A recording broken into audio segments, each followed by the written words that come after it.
कई दिन तक उन्होंने व्रत रखा था और तमाम तीर्थ स्थलों का, रामेश्वरम से लेकर तमाम तीर्थ और स्थलों का इसीलिए उन्होंने दौरा किया। बिल्कुल नीरज, इसीलिए हमने देखा कि किसी देश को जब हम आत्मनिर्भर बनाने की बात करते हैं, उसमें आध्यात्म की महत्वता क्या है, किस तरह से पूरे देश का सर्वांगीण विकास हो सकता है, ये प्रधानमंत्री भली भांति समझते हैं। इसलिए मठों, महंतों, संतों का जो सम्मान है वो कितना सर्वोपरि है वो समझते हैं, और यही प्रासंगिक है आज के इस युग में। देखिए, बिल्कुल प्रासंगिक है। और आप देखें कि प्रधानमंत्री जब भी विकास की कोई रेखा खींचते हैं या विकास के जो भी काम करते हैं जिन इलाकों में, तो प्रधानमंत्री स्थानीय जरूरतों का ध्यान रखते हैं, स्थानीय संस्कृति का ध्यान रखते हैं, भारतीय जो संस्कृति है और जो कल्चर है उसका ध्यान रखते हैं, और उसके बाद ही जो विकास है उसकी एक रूपरेखा बनाई जाती है। और आपने देखा भी है कि आप देखें कि किस तरीके से केदारनाथ में काम हुआ, किस तरह से काशी विश्वनाथ में काम हुआ, विकास के साथ साथ जो अध्यात्म है उसको भी जोड़ के रखा गया है, लोगों की भावना है उनका भी जो ख्याल है वो रखा गया है। तो ये एक अलग तरह की जो सोच है प्रधानमंत्री नरेंद्र मोदी की, कि हम अपनी संस्कृति को भी साथ लेकर चलें, अपने जो विकास है उसको भी साथ लेकर चलें। और भारत का तो आप देखें कि भारत के जो प्राचीन ग्रंथ हैं उसमें प्रकृति की जो संरक्षण की जो बात की गई है और उसी का जिक्र लगातार प्रधानमंत्री करते हैं। हम तो नदी, पेड़ पौधे, इन सब में भगवान को देखते हैं, उन सबकी पूजा करते हैं। तो निश्चित तौर पर जब तक स्थानीय जरूरत, स्थानीय संस्कृति को साथ में लेकर अगर विकास किया जाएगा तो वो एक तरीके से सर्वांगीण विकास होता है, स्थायी विकास होता है, और उसका जो फायदा है वो तमाम लोगों को मिलता है। और यही कारण है कि प्रधानमंत्री की सोच और दृष्टि भी यही रहती है कि स्थानीयों के साथ साथ जो आधुनिकता है उसका समावेश किया जाए।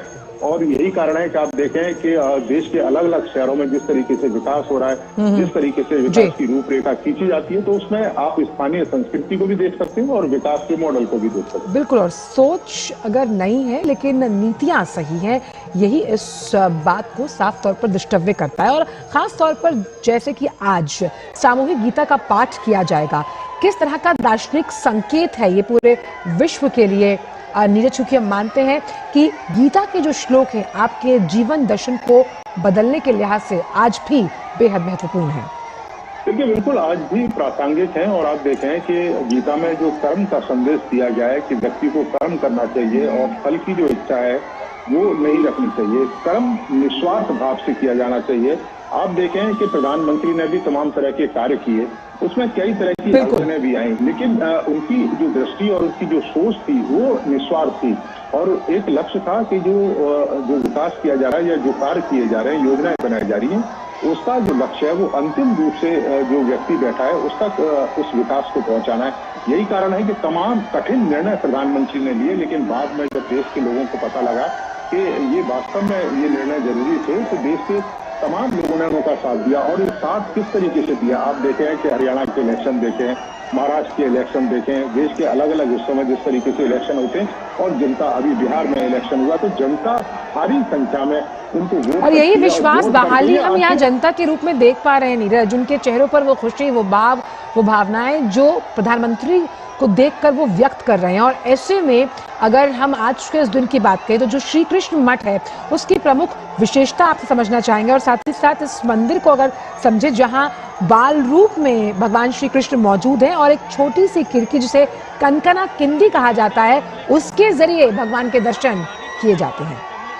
बिल्कुल काफी महत्वपूर्ण है। और जैसा कि मैं जिक्र भी कर रहा था कि मथुरा और द्वारका सब जानते हैं, एक प्राचीन कहावत है कि एक जहाज यहाँ के पास से गुजर रहा था, माधवाचार्य ने वो लहर में फंस गया था और माधवाचार्य ने अपने तप से उस जहाज को सुरक्षित करा। उसके बाद जो कैप्टन था उन्होंने माधवाचार्य से कहा कि इस जहाज से कोई एक वस्तु ले सकते हैं, तो उन्होंने एक पत्थर लिया और पत्थर को लेकर जब माधवाचार्य चल रहे थे तो वो पत्थर से भगवान शालिग्राम बाल रूप में निकले। उसके बाद आप देखें कि जो माधव सरोवर है वहां पर उन्होंने उसका स्नान किया और उसके बाद इस पीठ की स्थापना की। और ये पीठ श्री कृष्ण मठ केवल अपने में एक मठ नहीं है, आप देखें कि इसके साथ साथ उन्होंने अपने शिष्यों को 8 अलग अलग मठ है यहाँ पर स्थापित करने की अनुमति दी। और ये अलग अलग है, आप देखें पलीमारू मठ है, एक कनियूर मठ है, एक पुट्टीगे है, एक कृष्णापुरा है, अदमारू है, सोदे है, पेजावर है और शिरूर है। ये अलग अलग मठ हैं और हर 2 साल में ये तमाम 8 जो मठ है इनको श्री कृष्ण मठ की जिम्मेदारी दी जाती है, उनके संचालन की, उनके कार्य करने की। तो 2 साल में एक पर्याय उत्सव होता है और उसमें इस एक तरीके से ट्रांसफर किया जाता है। अब जिस कनकन दास का आप जिक्र कर रहे थे, वो भी एक बड़ी कह सकते हैं कि रोचक कहानी है। कनकन दास भगवान श्री कृष्ण के अनन्य भक्त थे। वो लगातार यहाँ पर पूजा करने आते थे, लेकिन मंदिर में नहीं जा पाते थे। तो मंदिर के जो पिछला भाग है, उस भाग में ही खड़े होकर वो लगातार भगवान की पूजा करते थे, भजन गाते थे। उनकी पूजा से प्रसन्न होकर ये कहा जाता है कि जब आप किसी मूर्ति की स्थापना करते हैं तो मूर्ति का जो मुंह है वो पूरब की तरफ रहता है। लेकिन कनकन दास चूंकि मंदिर के पीछे पूजा करते थे और मंदिर के अंदर आने की अनुमति नहीं थी, तो भगवान श्री कृष्ण उनको दर्शन देने के लिए पूरे के पूरे मुड़ गए, यानी कि पश्चिम में चले गए। तो ये एक कहानी है और यही कारण है कि आप देखें कि कनकन दास जो कुंडी है वहां पर बनाई गई है, जहाँ से 9 छिद्र हैं और वहां से जो भगवान श्री कृष्ण के जो दर्शन है वो किए जाते हैं। प्रधानमंत्री यहाँ पर पहुंचेंगे और एक स्वर्ण जो मंडप है उस मंडप का भी शिलान्यास प्रधानमंत्री करेंगे। और इसके साथ ही आप देखें कि कनकन कुंडी है, वहां पर भी प्रधानमंत्री पहुंचेंगे और भगवान श्री कृष्ण के जो दर्शन है वो करेंगे। तो खासा महत्व है इस मठ का। और द्वैतवाद का एक तरीके से कहें कि यहाँ स्थापना हुई थी, क्योंकि जो अद्वैतवाद था शंकराचार्य का, उसके विपरीत ये द्वैतवाद था। और एक तरीके से हम देखें कि परमात्मा और आत्मा, जीवात्मा, उन दोनों में अलग अलग अंतर की बात माधवाचार्य करते थे कि परमात्मा असीम है, असीमित है, और जो जीवात्मा है वो एक सीमित है। तो ये द्वैतवाद का प्रतिपादन उन्होंने यहाँ से शुरू किया और पूरे दुनिया में जो उनके अनुयायी हैं वो इस समय यहाँ पर आते हैं। और ये एक खास और इसीलिए हम कहते भी हैं नीरज की परमात्मा और आत्मा के इस मिलन को अध्यात्म के सबसे उच्चतम चरण में गिना जाता है। और खास तौर पे जो तस्वीरें हम लगातार दिखा रहे हैं इस रोड शो की, जहाँ प्रधानमंत्री को देखने के लिए, एक झलक पाने के लिए लाखों लोग यहाँ मौजूद हैं। तीर्थ और पर्यटन का कैसे संतुलित विकास किया जाए, ये हमने देखा है इस पूरे कार्यकाल में। और खास तौर पर नीरज, कैसे अब जो उडुपी है, जो सांस्कृतिक केंद्र है, आध्यात्मिक केंद्र है, उसे भी पर्यटन से जोड़ने के लिहाज से आज का दिन अहम, क्योंकि इस कृष्ण मठ मंदिर की लोकप्रियता पूरे विश्व में है। देखिए बिल्कुल है। और आप देखें कि प्रधानमंत्री जिस भी जगह पर जाते हैं, जिस स्थान पर जाते हैं, और अचानक से आप देखें कि वहां पर बड़ी संख्या में जो लोग हैं विजिट करना शुरू करते हैं। हमने देश के कई अलग अलग हिस्सों में भी देखा है। उडुपी में निश्चित तौर पर हजारों की संख्या में जो लोग हैं वो पहुंचते हैं, लेकिन उत्तर भारत के शायद ही बहुत बड़ी संख्या में जो लोग हैं वो उडुपी की महत्ता के बारे में, उडुपी के जो धार्मिक रहस्य हैं, उडुपी की जो धार्मिक मान्यता है उसके बारे में शायद ही लोगों को जानकारी है। और प्रधानमंत्री के आने के बाद निश्चित तौर पर उडुपी को लोग सर्च करेंगे, उडुपी के बारे में जानने की कोशिश करेंगे। और जब तमाम हमारे विजुअलों के माध्यम से, प्रधानमंत्री की इस यात्रा के माध्यम से इन दृश्यों को जो दूर दुनिया के अलग अलग हिस्सों में जो लोग बैठे हैं, जो अभी तक उडुपी नहीं पहुंच पाए, निश्चित तौर पर उनका उडुपी में जो आना है वो शुरू होगा। तो एक तरीके से धार्मिक पर्यटन को भी एक बूस्ट मिलेगा प्रधानमंत्री की यात्रा से। और जब ये बूस्ट मिलेगा तो उसका सीधा जो फायदा है वो स्थानीय जो लोग हैं उनको मिलेगा। हमने देश के अलग अलग हिस्सों में देखा है। आप देखें भुज में, आप देखें कि अयोध्या में आज लाखों की संख्या में जो लोग हैं वो वहां पर पहुंचते हैं। केदारनाथ में आपने देखा है, काशी विश्वनाथ में किस तरीके से तमाम सुविधाओं को वहां पर जनरेट किया गया और वहां का जो इंफ्रास्ट्रक्चर है वो इस तरीके से बनाया गया ताकि स्थानीय परंपराएं, स्थानीय रीति रिवाज, मंदिर का जो अपना अनुशासन है वो भी कायम रहे और लोगों को जो सुविधाएं वो भी मिले। तो उसी तरीके से निश्चित तौर पर उडुपी में भी आने वाले समय में देखने को मिलेगा। यहाँ पर और उडुपी आज एक और फायदा मिलेगा। और उडुपी आज एक और बहुत ऐतिहासिक क्षण का साक्षी बनेगा जब सामूहिक गीता पाठ होने वाला है नीरज, जिसकी चर्चा हम सुबह भी कर रहे थे कि किस तरह से अलग अलग संप्रदाय के लोग भी इसमें हिस्सा लेंगे, जहाँ शिक्षाविद हैं, जहाँ पर हम भिक्षुओं की बात कर रहे हैं। और ऐसे में जब ये सामूहिक पाठ होगा उसका श्रवण करना मात्र ही आध्यात्मिक गति के लिए बेहद रमणीय अवसर। देखिए बिल्कुल रमणीय है। और आप देखें कि उडुपी की अपनी भी धार्मिक मान्यताएं हैं और जब लाखों की संख्या में जब लोग बैठते हैं और गीता पाठ करेंगे, उन श्लोकों को पढ़ेंगे, तो निश्चित तौर पर दुनिया के करोड़ों लोग उन दृश्यों को देख रहे होंगे कि किस तरीके से गीता हमारे जीवन में आत्मसात है, किस तरीके से गीता हमारे जीवन में बेहतर कर सकती है, किस तरीके से गीता हमें उपदेश देती है हमारे कर्मों को लेकर, हमारे कार्यों को लेकर, भगवान पूजा पद्धति को लेकर। क्योंकि जब कर्म की बात होती है तो आप देखें कि गीता साफ कहती है कि आपको कर्म करना चाहिए, और कर्म वो कर्म जो मन से किए जाए, गरीब लोगों के लिए किए जाए, भलाई के लिए किए जाए, समाज के लिए किए जाए, और उसको करने के बाद आपको फल की इच्छा नहीं करना चाहिए, क्योंकि जो ईश्वर है वो देख रहा है कि आप मेहनत कर रहे हैं और आप समाज की सेवा कर रहे हैं। तो जब आज लाखों की संख्या में जो लोग गीता के श्लोक पढ़ेंगे, प्रधानमंत्री खुद उनके साथ बैठेंगे, तो ये एक तरीके का आप समझें कि कितना उत्साह होगा उन लोगों में, उन छात्रों में, उन विद्वानों में जो सालों से गीता का पाठ कर रहे हैं, सालों से गीता का जो उपदेश है वो दूसरे लोगों तक पहुंचा रहे हैं। जब खुद देश का सबसे बड़ा व्यक्ति उनके बीच में बैठा होगा, और तो देखिए महिलाएं यहाँ मौजूद हैं, यहाँ युवा हैं, और ये आह्लादित तस्वीरें प्रधानमंत्री के आगमन पर वात्सल्य बरसाते हुए वहाँ पर पुष्प वर्षा के जरिए लोग, और जिस तरह से ये लगातार आप बता रहे हैं, ऐसे में अगर हम वैष्णव पंथ की बात करें तो संत माधवाचार्य जो हैं 13वीं शताब्दी में उन्होंने इसकी स्थापना की, और ऐसे में खास तौर पर जो महंत हैं, संत हैं, उनके जीवन को प्रेरणा स्रोत बनाकर आज का युवा क्या सीख सकता है, इस पर भी प्रधानमंत्री कई बार अपने मन की बात के कई ऐसे संस्करण हैं जहां वो इससे साझा कर चुके हैं। जैसे कि अगर हम भक्त कनकदास की कथा के बारे में कहें, जिसका अगर हम कहें नाम है वो उडुपी में लिया जाता है, खासतौर पर इस मठ के द्वारा। देखिए बिल्कुल लिया जाता है, और ये दिखाता है कि एक गरीब से गरीब व्यक्ति, एक जो समाज के सबसे निचले जो पायदान पर खड़ा व्यक्ति है, उस तक भी भगवान पहुंच सकते हैं जी। और आपके अंदर जो दृढ़ इच्छा शक्ति है वो होनी चाहिए। और आप देखें कि जिस तरीके से उडुपी जो मठ है, और खासतौर से श्री कृष्ण मठ की जो स्थापना की गई, और जैसा कि मैं जिक्र भी कर रहा था कि 8 अलग अलग मठ हैं जो श्री कृष्ण मठ की जिम्मेदारी उठाते हैं। हर 2 साल में जो एक तरीके से आप कहें कि पावर ट्रांसफर होती है, और जो अलग अलग मठ हैं इनका जो संचालन का काम वो करते हैं। तो ये माधवाचार्य का एक तरीके से लोकतांत्रिक रूप आप देख सकते हैं कि कोई किसी एक मठ को उन्होंने जिम्मेदारी नहीं दी।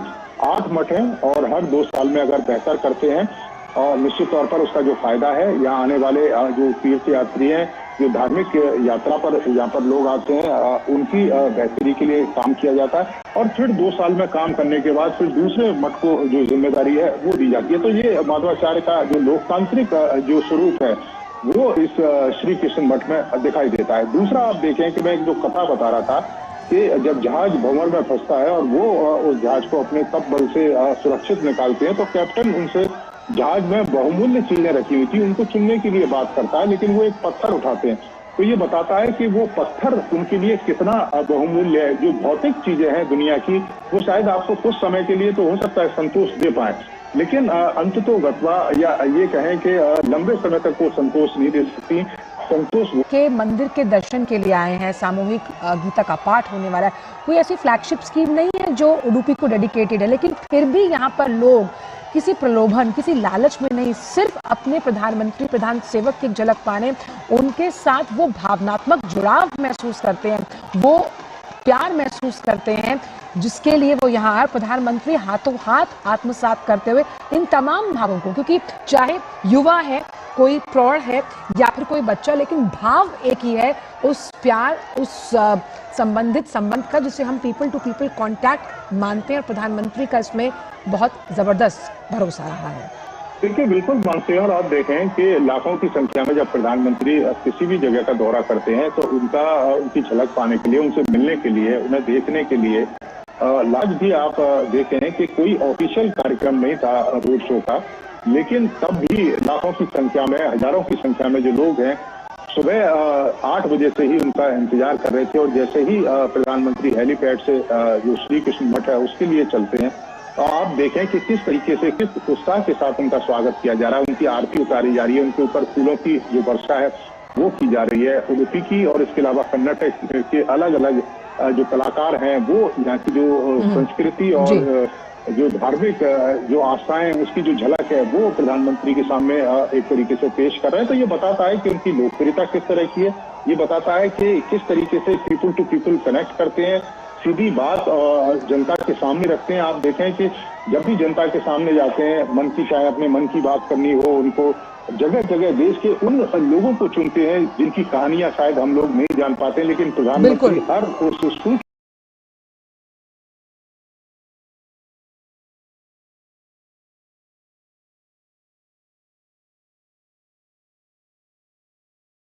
उस करता है और यही कनेक्शन उनको उनके इस व्यक्तित्व को अलग बनाता है। और इसीलिए आप देखिए कि यहाँ पर लोग मौजूद हैं, भीड़ उमड़ी है, हर वर्ग का व्यक्ति यहाँ पर है और इस प्यार और इस भावना के साथ जिस तरह से प्रधानमंत्री हमेशा कहते आए हैं कि मुझे ऊर्जा मिलती है और ललक मिलती है कि मैं देश के सर्वांगीण विकास के लिए, क्योंकि मेरे पास 140 करोड़ हिंदुस्तानियों का विश्वास है, प्यार है, जिम्मेदारी है, सुरक्षा है, संरक्षता है।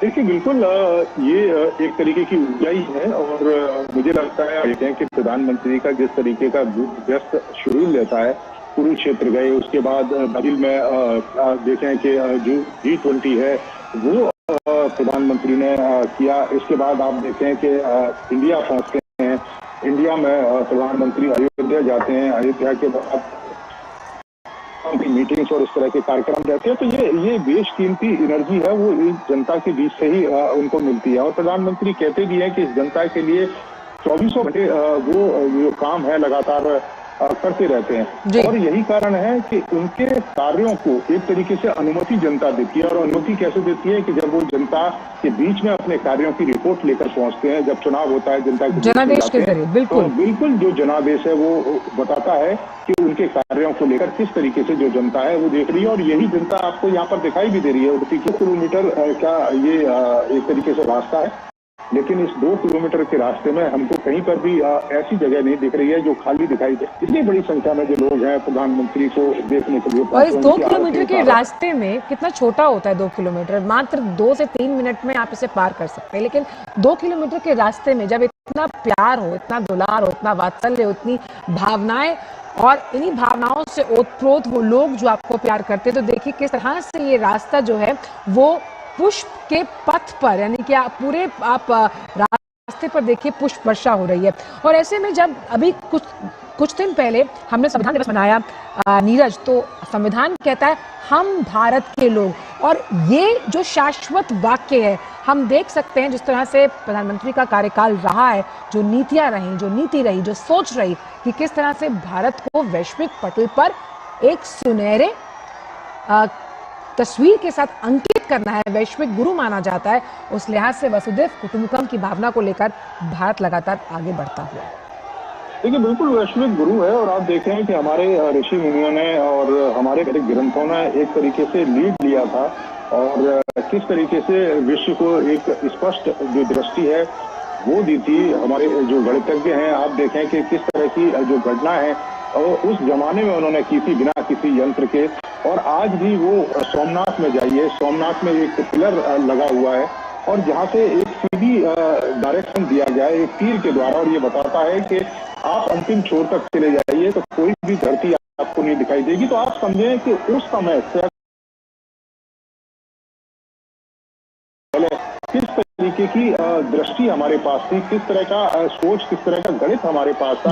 आप देखें कि 0 हमने दिया तो हमने दुनिया को बहुत सारी ऐसी चीजें दी और यही कारण है कि आप देखें कि प्रधानमंत्री उन तमाम वैदिक चीजों को जो खास तौर से कल्याण के लिए थी। बिल्कुल, अगर आपको याद हो कि ये बहुत ही उम्दा एक तथ्य आपने कहा कि जब 0 भारत ने दिया है तभी दुनिया को गिनती आई। और अगर हम थोड़ा पीछे जाएं तो जब प्रधानमंत्री रामेश्वरम गए थे तो अलग अलग कई भाषाओं में रामायण का पाठ किया गया था, वो भी अपने आप में ऐतिहासिक क्षण था। और आज जब सामूहिक गीता पाठ होगा जहां अलग अलग संप्रदाय के लोग इसको गाएंगे और हम यहाँ स्टूडियो के उन श्लोकों को पढ़ेंगे तो निश्चित तौर पर एक जबरदस्त एनर्जी, एक जबरदस्त पॉजिटिव जो वाइब्स है वो लोगों को मिलेगी जो लोग वहाँ बैठे होंगे और उसके साथ साथ जो लोग सुन भी रहे होंगे और वो जुड़ पाएंगे गीता से बहुत ज्यादा नजदीकी से।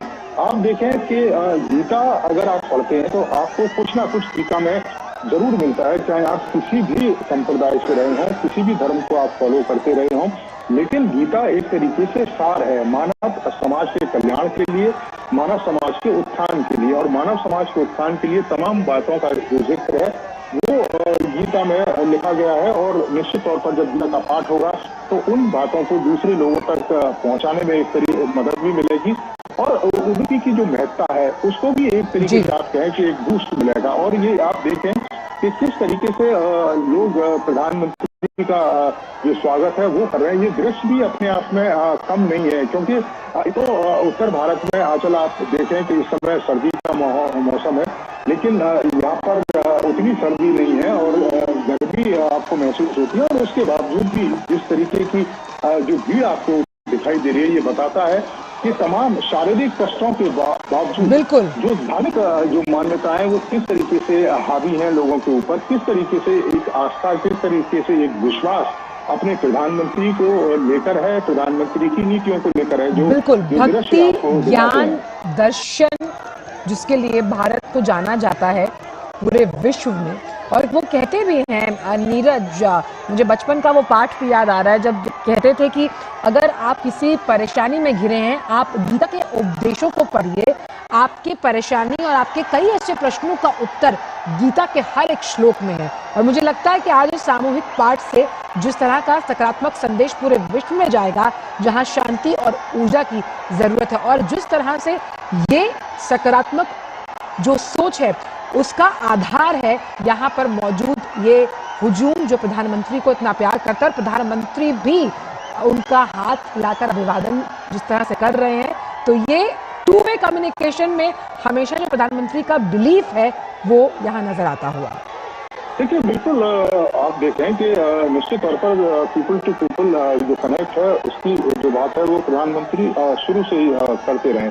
और जिस गीता की आप बात कर रहे हैं, निश्चित तौर पर उसका जो ज्ञान है वो समाज के हर वर्ग, हर व्यक्ति के कल्याण के लिए है। और आप देखें कि प्रधानमंत्री जब तमाम योजनाओं का जिक्र करते हैं, योजनाओं की रूपरेखा खींचते हैं, तो समाज के हर व्यक्ति की जरूरत का, हर व्यक्ति की आवश्यकता का जो ध्यान है वो प्रधानमंत्री रखते हैं। और उसी के बाद एक जो रूपरेखा है वो बनाई जाती है, और तभी आप देखें कि उसका जो परिणाम है वो सकारात्मक रूप से आपको दिखाई देता है। अब आप देख रहे हैं कि इस गर्मी के मौसम में प्रधानमंत्री का स्वागत करने के लिए, उनकी आरती उतारने के लिए, उनके ऊपर फूलों की जो वर्षा है वो करने के लिए, ये बताता है कि ये किस तरह की आस्था अपने प्रधानमंत्री को लेकर है, ये बताता है कि किस तरह का समर्पण अपने प्रधानमंत्री को लेकर है। और ये भी बताता है कि किस तरीके की आस अपने प्रधानमंत्री से यहाँ के जो लोग हैं वो लगाए हुए हैं, जो गरीब लोग हैं। और आप देखें कि तमाम योजनाओं में जब प्रधानमंत्री जिक्र करते हैं, आपने संविधान का जिक्र किया, जो सबके साथ सबके विश्वास की भी बात हमारा भारत का संविधान करता है, और सबका साथ सबका जो विश्वास है उसमें ये स्पष्ट कहता है कि हर संप्रदाय, हर समाज के व्यक्ति का विकास, हर समाज के व्यक्ति का साथ। और उसी वाक्य को लेकर प्रधानमंत्री लगातार आगे चलते हैं। और आपने देखा भी है कि प्रधानमंत्री के तमाम जो भाषण है उनमें इस बात का जो जिक्र है वो भी होता है कि किस तरीके से वो समाज के हर व्यक्ति को साथ लेकर आगे बढ़ना चाहते हैं। आप देखें कि जिस तरह की रूपरेखाएं बनाई जाती है, नॉर्थ ईस्ट हमने आंचल देखा है कि किस तरीके से पिछड़ा पड़ा हुआ था, एक तरीके से अलग थलग छोड़ रखा था। जो अंतिम गांव जिसको हम कहते थे, आज प्रधानमंत्री ने उसे प्रथम गांव घोषित किया। ये बताया है कि किस तरीके से हम डेवलपमेंट कर सकते हैं, किस तरीके से हम देश के अलग अलग हिस्सों में विकास को पहुंचा सकते हैं, किस तरीके से दूरस्थ और दुर्गम जो रास्ते हैं उनकी कठिनाइयों को किस तरीके से कम कर सकते हैं। तो ये एक बड़ी दृष्टि और एक स्पष्ट दृष्टि बताती है। और इसके पीछे सोच वही है कि आप विकास की दौर अंतिम छोर में बैठे व्यक्ति तक पहुंचाएं, तभी आप देश का भी भला कर सकते हैं, तभी आप दुनिया का भी भला कर सकते हैं। बिल्कुल। और आपने बहुत अहम बात कही नीरज कि ये विकास का ही विश्वास है जो यहाँ जनता की आंखों में उनके प्यार और भावना के स्वरूप नजर आ रहा है, जहां हम देख रहे हैं कि पुष्प वर्षा करती हुई ये जनता प्रधानमंत्री की इस मुस्कुराहट को देख रही है। और देखिए कि अगर प्रधानमंत्री मुस्कुरा रहे हैं तो तमाम जनता में जितने भी चेहरे हैं वो मुस्कुराते हुए आह्लादित आपको नजर आएंगे, हर्षोल्लासित नजर आएंगे। तो तो साफ तौर पर जब प्रधानमंत्री कहते हैं कि का काम विकास का एजेंडा, चाहे वो धार्मिक लिहाज से किसी नगरी को विकसित करने के लिहाज से हो, आध्यात्मिक लिहाज से, सामरिक लिहाज से, रणनीतिक लिहाज से, दार्शनिक लिहाज से, वो आपको जनता के इस प्यार में सब नजर आता है। यानी कि जनता का रिपोर्ट कार्ड है ये जो इस वक्त हम देख रहे हैं। देखिए बिल्कुल, क्योंकि जब तक आपकी जो दृष्टि है इस तरीके की नहीं होगी कि आप सबको साथ लेकर चलें और जनता की हर जरूरतों का जो ध्यान है रखें, तब तक आप पूरी तरीके से सफल नहीं हो सकते, तब तक आप विकसित भारत की जो कल्पना है उसको भी नहीं कर सकते। आप देखें कि 2047 में विकसित भारत का जो लक्ष्य है प्रधानमंत्री ने रखा है, किस तरीके से उस लक्ष्य को प्राप्त करने के लिए तमाम सीढ़ियों का जिक्र प्रधानमंत्री करते हैं। और ये सिर्फ सरकार के द्वारा ही संभव नहीं है। जो लाखों की हजारों की संख्या में जो भीड़ उनका इंतजार कर रही थी, जो भीड़ उनका स्वागत कर रही थी, उसके साथ मिलकर ही इस लक्ष्य को प्राप्त किया जा सकता है। और ये जो भीड़ है वो कैसे साथ आ सकती है? वो तब साथ आ सकती है कि जब आप तमाम योजनाओं के द्वारा तमाम आप अपने, और यही कारण है कि आप देखें कि ये जनता के अंदर ये विश्वास है अपने इस प्रधानमंत्री को लेकर कि प्रधानमंत्री जिन कार्यों को करते हैं, भले आपको कभी कठोर जो निर्णय है वो देखने को, हम कहते भी है कि अगर बीमारी को ठीक करना है तो कड़वी दवाई कई बार लेनी पड़ती है आंचल, तभी आप पूरी तरीके से स्वस्थ हो पाएंगे। तो जो विकास की जो रूपरेखा है, जो विकास का जो एक तरीके से स्वरूप है, वो 2047 में किस तरीके का हो, किस तरीके का भारत हो, उसकी रूपरेखा भी बनाई है प्रधानमंत्री ने। और कई बार उसका जिक्र भी किया है कि हम समाज के हर व्यक्ति को आगे किस तरीके से लेके जा सकते हैं। और ये आस, ये विश्वास अपने प्रधानमंत्री को इस भीड़ के द्वारा आपको दिखाई भी दे रहा है कि जो सुबह से ही उनका इंतजार कर रही थी। तो ये सिर्फ हम धार्मिक यात्रा के तौर पर ही ना देखें, बल्कि देखें कि उडुपी और कर्नाटक को किस तरीके से आगे ले जा सकते हैं और बेहतर तरीके से विकास के जो मापदंड है यहाँ स्थापित कर सकते हैं। कर्नाटक और उडुपी में जो अभी भी समाज के पिछले पायदान पर जो लोग हैं उनका किस तरीके से विकास किया जा सकता है, तो ये एक रूपरेखा निश्चित तौर पर प्रधानमंत्री की योजनाओं में भी दिखाई देती है और प्रधानमंत्री के जो लगातार भाषण होते हैं उनमें भी दिखाई देती है। बिल्कुल, और जैसे कि हमने देखा कि प्रधानमंत्री जब किसी भी जगह जाते हैं, हमने देखा प्रधानमंत्री लक्षद्वीप गए तो अचानक से वहाँ पर पर्यटन के लिहाज से एक बहुत बड़ा ग्रीन फ्लैग देखा गया, यानी कि एक अपटिक देखा गया। ऐसे कई अलग अलग स्थानों का प्रधानमंत्री ने दौरा किया और उडुपी को सांस्कृतिक केंद्र के रूप में और विकसित करने के लिहाज से पर्यटन को और बढ़ाने के असीम अवसर कैसे अगर इंटरकनेक्टेड है, कई रिपलिंग इफेक्ट्स पड़ेंगे अलग अलग सेक्टर्स पर। इंफ्रास्ट्रक्चर की हम बात करते हैं, हम रोजगार के मोर्चे की बात करते हैं, हम मानते हैं कि इससे जो युवा हैं उनके कई स्टार्टअप्स भी जुड़ सकते हैं। उसको भी अगर देखें तो ये दौरा इस परिप्रेक्ष्य में बहुत अहम है। बिल्कुल, देखिए आपने सही कहा आंचल, क्योंकि आप देखें कि किस तरीके से जो यूथ है, आपने देखा कि कई तरह की योजनाएं आज भी बहुत सारे यूथ ऐसे हैं भी कि जिनके पास अभाव है, एक तरीके से जिनके पास धन नहीं है। आप देखें कि कई तरह की योजनाएं प्रधानमंत्री ने शुरू की। बहुत सारे युवा ऐसे हैं जिनके पास आइडिया है, जो स्टार्टअप शुरू करना चाहते हैं, अपना कारोबार, अपना बिजनेस शुरू करना चाहते हैं, उनके पास बेहतर आइडिया है लेकिन बेहतर संसाधन नहीं है, तो उनको एक मंच प्रधानमंत्री ने दिया। तमाम तरह के जो लोन की सुविधा है वो उपलब्ध है। अब उनको किसी तरह की गारंटी देने की जरूरत नहीं है। आपने देखा कि जो महिला स्वयं सहायता समूह से जुड़ी हुई है, किस तरीके से उनकी भलाई के लिए काम किया जा रहा है। द्रोण दीदी किस तरीके से आपने देखा कि एक तरीके से अपने पूरे परिवार के साथ साथ पूरे गांव की जो तस्वीर है वो बदल रही है। आपने देखा कि किस तरीके से किसानों की भलाई के लिए प्रधानमंत्री लगातार काम कर रहे हैं। आपने देखा कि जो बुजुर्ग लोग हैं उनकी बेहतरी के लिए, जो तीर्थ और पर्यटन के लिए जाना चाहते हैं, तीर्थ स्थलों पर जाना चाहते हैं, उनकी सुविधाओं से किस तरीके से जो ध्यान है वो रखा गया। तो ये समुचित और सर्वांगीण जो विकास है वो एक दृष्टि के साथ प्रधानमंत्री एक खाका खींचते हैं और निश्चित तौर पर समाज के हर व्यक्ति, हर वर्ग को इसका जो लाभ है वो भी मिलता है। और इसीलिए हम लगातार देखते हैं इन रोड शोज की जब हम बात करते हैं जहां प्रधानमंत्री को प्यार करते हुए लोग हमें दिखते हैं, तो ये विश्वास उनका साफ तौर पर दृष्टव्य है। और ख़ास तौर पर अगर हम आज के इस दिन की बात करें जो कि श्री कृष्ण को समर्पित है, और ख़ास तौर पर जो युवा हैं, जो आने वाली पीढ़ी है, अगर वो संतों महंतों के उस योगदान को, उस बलिदान को भूल गई है, तो प्रधानमंत्री की हमेशा कोशिश रही है कि आज के युवा को आध्यात्म के तरफ मोड़ना और उसके साथ एक वैज्ञानिक सोच भी देना। बिल्कुल आपने सही कहा। हमने देखा भी है कि जो विदेशी संस्कृति है इसी शहरों में बड़ी जो आबादी है वो कहीं ना कहीं अपना नुकसान भी कर रही है। हमने देखा कि कई तरह के युवा कई तरह के गलत कार्यों में फंसकर अपने जो जीवन है उसको बर्बाद करते हैं, जबकि आप अपनी संस्कृति अपने वेद साहित्यों को अगर आप पढ़ें, अपने तमाम जो धार्मिक स्थल हैं जिनके रहस्यों को आप समझें, उनकी बातों को अगर जाने तो आपको जीवन का जो सार है वो आपको यही मिल जाएगा। उसके लिए आपको कहीं भी जाने की जो जरूरत है वो नहीं पड़ेगी।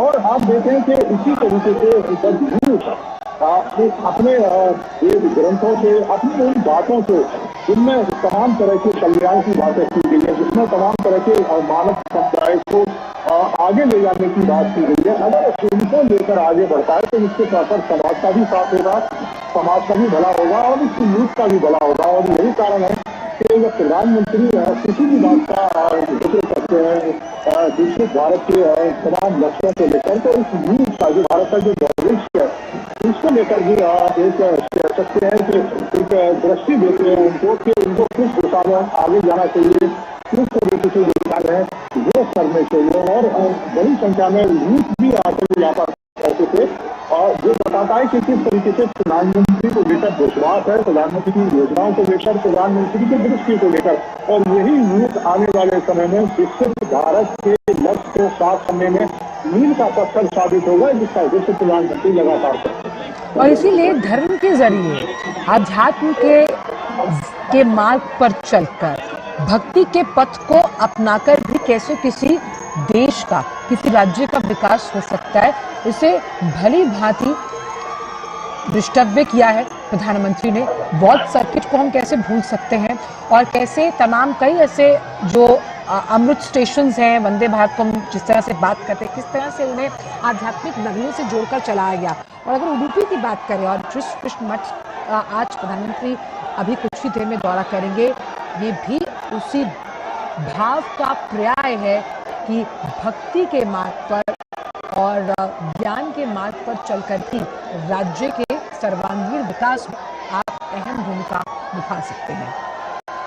देखिए बिल्कुल आप देखें कि हमारे तमाम धर्म ग्रंथों में मानव समाज और मानव कल्याण की बात की गई है, चाहे वो किसी भी संप्रदाय का धर्म ग्रंथ हो या किसी भी संप्रदाय के जो धार्मिक ग्रंथ हैं, उनमें हमेशा मानव कल्याण की बात की गई है। और अगर ये यूथ मानव कल्याण से जुड़ेगा तो निश्चित तौर पर इसका जो फायदा है वो संपूर्ण देश से होगा, संपूर्ण समाज से होगा। और प्रधानमंत्री जब तमाम बातों का जिक्र करते हैं तो उसमें उनका लक्ष्य भी यही रहता है कि समाज के लिए कार्य किया जाए, समाज को किस तरीके से आगे बढ़ाया जाए, सामाजिक कुरीतियों को किस तरीके से दूर किया जाए, सामाजिक कुरीतियों के स्थान पर किस तरीके से हम अपने धार्मिक ग्रंथों की जो बेहतर बातें हैं उनका इस्तेमाल कर सकते हैं, उनसे हम उदाहरण ले सकते हैं, किस तरीके से हम कार्य कर सकते हैं। तो आप देखें कि प्रधानमंत्री की धार्मिक यात्राएं होती हैं, किस तरीके से हमने उन दृश्यों को भी देखा था कि केदारनाथ में प्रधानमंत्री ने मेडिटेशन किया था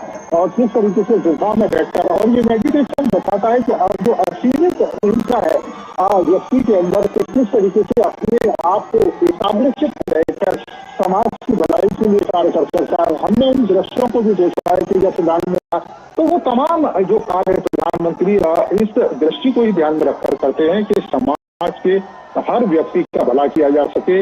हमारे धार्मिक ग्रंथों में जो बेहतर बातें हैं, समाज की भलाई के लिए जिन बातों का जिक्र किया जाए, उसका जो फायदा है वो समाज के हर व्यक्ति को मिले। और यही कारण है कि वो यूथ को इससे जुड़ने के लिए लगातार बात भी करते हैं, लगातार उनको प्रेरणा भी देते हैं। और उसका फायदा भी आंचल दिखाई देता है कि जब प्रधानमंत्री जाते हैं तो बड़ी संख्या में यूथ है वो भी विजिट करता है उन स्थानों का, और जब उन स्थानों पर विजिट करता है तो यूथ को एक दृष्टि भी मिलती है, एक तरीके से उसको ज्ञान भी मिलता है कि हमारे जो धर्म ग्रंथ हैं, जो हमारे धार्मिक स्थल हैं, वो किस तरीके से कार्य कर रहे हैं। और आप देखें कि मुझे नहीं लगता है कि किसी भी धर्म ग्रंथों में या धार्मिक स्थलों में इस तरह की पद्धति आपको दिखाई देगी।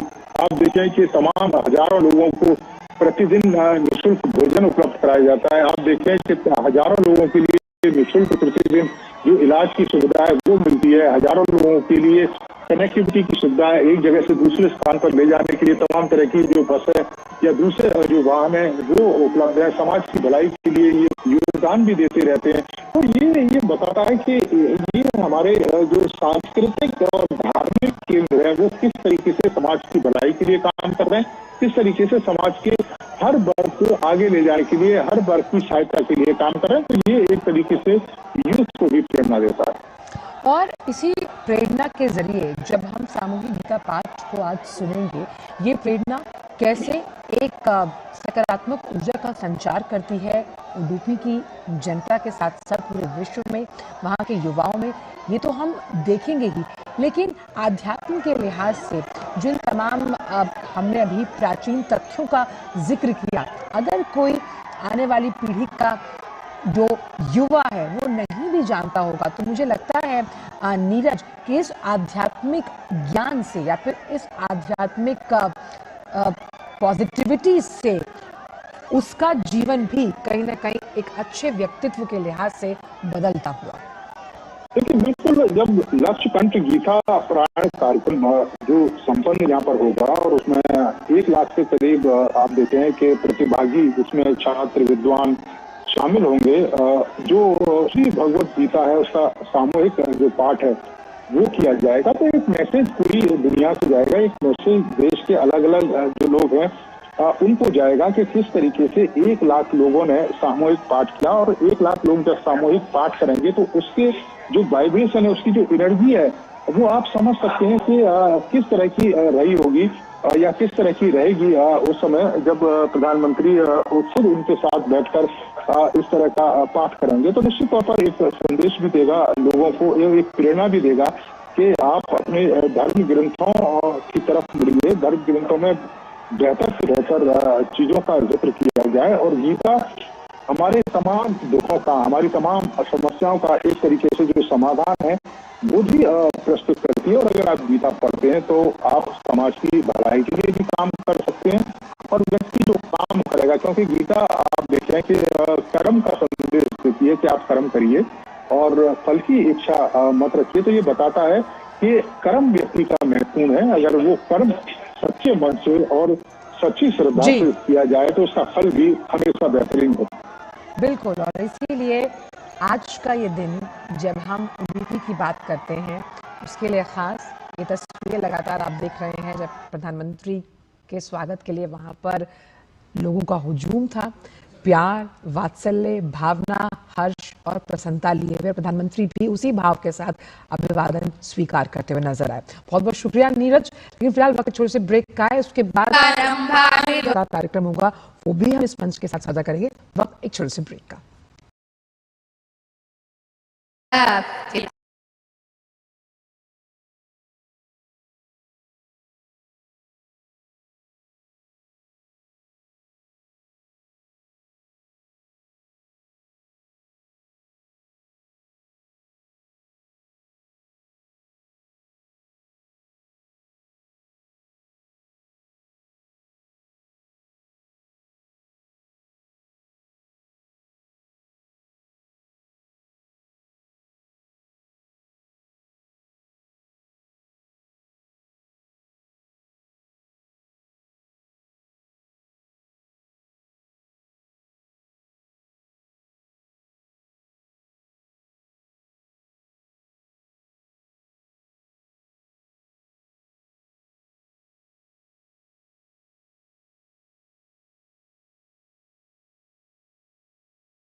पदमव्ययं चेतसा सर्वकर्माणि मयि सन्न्यस्य मत्परः बुद्धियोगमुपाश्रित्य मच्चित्तः सततं भव मच्चित्तः सर्वदुर्गाणि मत्प्रसादात् करिष्यसि अथ चेतवहङ्कारात् न श्रोष्यसि विनङ्क्षसि यदहङ्कारमाश्रित्य न योत्स्येति मन्यसे मिथ्यैष व्यवसायस्ते प्रकृतिस्त्वां नियोक्ष्यति स्वभावजेन कौन्तेय निबद्धस्वेन कर्मणा कर्तुं नेच्छसि यन्मोहात् करिष्यस्य वशोऽपि तत् ईश्वरः सर्वभूतानां हृद्देशेषु न तिष्ठति भ्रामयन् सर्वभूतानि यन्त्रारूढानि मायया तमेव शरणं गच्छ सर्वभावेन भारत तत्प्रसादाद्वरां शान्तिं स्थानं प्राप्स्यसि शाश्वतम् इति ते ज्ञानमाख्यातं गुह्यात् गुह्यतरं मया विमृश्यैतदशेषेण यथेच्छसि तथा कुरु सर्वगुह्यतमं यः शृणु मे परमं वचः इष्टोऽसि मे दृढमिति ततो वक्ष्यामि ते हितं मन्मना भव मद्भक्तो मद्याजिमां नमस्कुरु मामे वैश्यसि सत्यन्ते प्रतिजाने प्रियोऽसि मे सर्वधर्मान् परित्यज्य मामेकं शरणं व्रज ನೀವು ನಿಮ್ಮ ನಿಮ್ಮ ಸ್ಥಾನಗಳಲ್ಲಿಯೇ ಕೂತ್ಕೊಳ್ಬೇಕು. शुचः इदं ते न तपस्काय न भक्ताय कदाचन न चाशुश्रूषवे वाच्यं न च मां योऽभ्यसूयति एमं परमं गुह्यं मद्भक्तेष्वभिधास्यति भक्तिं मयि परां कृत्वा मामे वैश्यस्य संशयः न च तस्मान् मनुष्येषु कश्चिन्मे प्रियकृत्तमः भविता न च मे तस्मात् अन्यः प्रियतरो भुवि अध्येष्यते च इमं धर्म्यं संवादमावयोः ज्ञानयज्ञेन तेनाहम् इष्टस्यामिति मे मतिः श्रद्धावाननसूयश्च शृणुयादपि यो नरः सोऽपि मुक्तशुभान् लोकान् प्राप्नुयात् पुण्यकर्मणाम् कच्चिदेतच्छ्रुतं पार्थ त्वयैकाग्रेण चेतसा कच्चिदज्ञानसम्मोहः प्रणश्यस्ते धनञ्जय अर्जुन उवाच नष्टो मोहस्मृतिर्लब्ध्वा त्वत्प्रसादान्मयाच्युत स्थितोऽस्मि गतसन्देहः करिष्ये वचनं तव सञ्जय उवाच इत्यहं वासुदेवस्य पार्थस्य च महात्मनः संवादमिमोश्रौषम् अद्भुतं रोमहर्षणम् व्यासप्रसादात् श्रुतवान् एतद्गुह्यमहं परम् योगं योगेश्वरात् कृष्ण साक्षात् कथयतः स्वयं राजन् संसृत्य संवादमिममद्भुतं केशवार्जुनयोः पुण्यं इष्यामि च मुहुर्मुहुः तच्च संसृत्य रूपमत्यद्भुतं हरेः विस्मयो मे महान् राजन् इष्यामि च पुनः पुनः यत्र योगेश्वरः कृष्णो यत्र पार्थो धनुर्धरः तत्र श्रीर्विजयो भूतिर्ध्रुवा नीतिर्मतिर्मम यत्र योगेश्वरः कृष्णो यत्र पार्थो धनुर्धरः तत्र श्रीर्विजयो भूतिर्ध्रुवा नीतिर्मतिर्मम यत्र योगेश्वरः कृष्णो यत्र पार्थो धनुर्धरः तत्र श्रीर्विजयो भूतिर्ध्रुवा नीतिर्मतिर्मम ॐ तत्सदिति श्रीमद्भगवद्गीतासु उपनिषत्सु ब्रह्मविद्यायां योगशास्त्रे श्रीकृष्णार्जुन संवादे मोक्षसंन्यासयोगो नाम अष्टादशोऽध्यायः। ॐ श्रीकृष्णार्पणमस्तु। ಇಲ್ಲಿಯವರೆಗೆ 18 ಅಧ್ಯಾಯಗಳ ಭಗವದ್ಗೀತೆಯ ಸಾಮೂಹಿಕ ಪಾರಾಯಣ ಸಮಾಪ್ತಗೊಂಡಿದೆ. ತುಂಬ ಆಶ್ಚರ್ಯ ಅಂದರೆ ದೇವರ ಪ್ರೇರಣೆ. ಸಮಗ್ರ ಭಗವದ್ಗೀತೆಯಲ್ಲಿ ಬಹಳ ಮುಖ್ಯವಾದದ್ದು ಅಧ್ಯಾಯ ಅಂದರೆ ಪುರುಷೋತ್ತಮ ಯೋಗ ಅಂತ. ಉತ್ತಮ ಪುರುಷಸ್ತ್ವನ್ಯ ಪರಮಾತ್ಮೇತ್ಯುದಾಹೃತಃ ಅಂತ ಭಗವಂತ ಹೇಳಿ, ಇಡೀ ಜೀವರಾಶಿಯಲ್ಲಿ ಜಗತ್ತಿನಲ್ಲಿ ನಾನೇ ಪುರುಷೋತ್ತಮ ಅಂತ ಭಗವಂತ ಸಾರಿದ್ದಾನೆ. ಅಂತಹ ಪ್ರಧಾನವಾದ ಪುರುಷೋತ್ತಮ ಯೋಗದ ಪಠನೆಯ ಸಂದರ್ಭದಲ್ಲೇ ನಮ್ಮ ಪ್ರಧಾನಮಂತ್ರಿಗಳು ಕೃಷ್ಣ ಮಠಕ್ಕೆ ಬಂದಿದ್ದಾರೆ.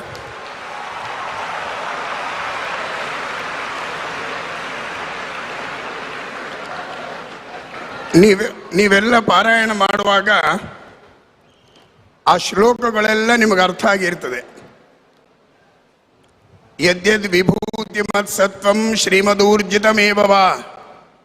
ಕೃಷ್ಣ ಹೇಳ್ತಾನೆ, ಜಗತ್ತಿನಲ್ಲಿ ಒಂದು ಅದ್ಭುತವಾದ ಶಕ್ತಿ ಇದೆ ಅಂದ್ರೆ ತೀರ್ಥ ಶ್ರೀಪಾದ ನನ್ನ ರೂಪ ವಿಭೂತಿ ರೂಪ ಇದೆ ಅಂತ ತಿಳಿರಿ. ಹಾಗಾಗಿ ನಮ್ಮ ಪ್ರಧಾನಮಂತ್ರಿಗಳಲ್ಲಿ ಭಗವಂತನ ವಿಶಿಷ್ಟವಾದ ರೂಪ ಇದೆ ಅಂತ.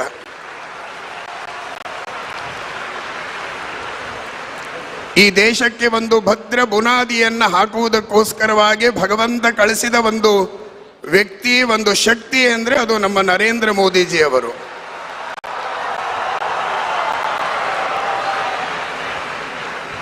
ಕೆಲವೇ ನಿಮಿಷಗಳಲ್ಲಿ ಅವರು ಈ ವೇದಿಕೆಗೆ ಆಗಮಿಸಿ ಈ ಕಾರ್ಯಕ್ರಮ ಒಂದು ಐತಿಹಾಸಿಕ ಕ್ಷಣಕ್ಕೆ ಅವರು ಚಾಲನೆಯನ್ನು ನೀಡ್ತಾ ಇದ್ದಾರೆ. ಈಗಾಗಲೇ ವೇದಿಕೆಯಲ್ಲಿ ಪೂಜ್ಯರಾದ ಧರ್ಮಸ್ಥಳದ ಧರ್ಮಾಧಿಕಾರಿಗಳಾದ ಮತ್ತು ನಮ್ಮ ಪರ್ಯಾಯ ಸಮಿತಿಯ ಮುಖ್ಯಸ್ಥರಾದ ಡಾಕ್ಟರ್ ವೀರೇಂದ್ರ ಹೆಗಡೆ ಅವರು ಆಗಮಿಸಿದ್ದಾರೆ. ಅವರೆಲ್ಲರ ಪರವಾಗಿ ದೇವೀಂ ಸರಸ್ವತೀಂ ವ್ಯಾಸಂ ತತೋ ಜಯಮುದೀರಯೇ. ಯಸ್ಮಾತ್ ಬ್ರಹ್ಮೇಂದ್ರ ರುದ್ರಾದಿದೇವತಾನಾಂ ಶ್ರೇಯೋಪಿ ಚ ಜ್ಞಾನಸ್ಫೂರ್ತಿಃ ಸದಾ ತಸ್ಮೈ ಹರಯೇ ಗುರವೇ ನಮಃ. ಪ್ರಥಮೋ ಹನುಮಾನ್ ನಾಮ ದ್ವಿತೀಯೋ ಭೀಮ ಏವ ಚ ಪೂರ್ಣಪ್ರಜ್ಞಸ್ತೃತೀಯಸ್ತು ಭಗವತ್ಕಾರ್ಯಸಾಧಕಃ. ಬುದ್ಧಿರ್ಬಲಂ ಯಶೋಧೈರ್ಯಂ ನಿರ್ಭಯತ್ವಮರೋಗತಾ ಅಜಾಡ್ಯಂ ವಾಕ್ಪಟುತ್ವಂ ಚ ಹನುಮತ್ಸ್ಮರಣಾತ್ ಭವೇತ್. ಸರ್ವಮಂಗಲದಾತಾರೌ ಪಾರ್ವತಿ ಪರಮೇಶ್ವರೌ ಗಣೇಶ ಸ್ಕಂದ ಸಂಯುಕ್ತೌ ವಂದೇ ವಾಂಛಿತ ಸಿದ್ಧಯೇ.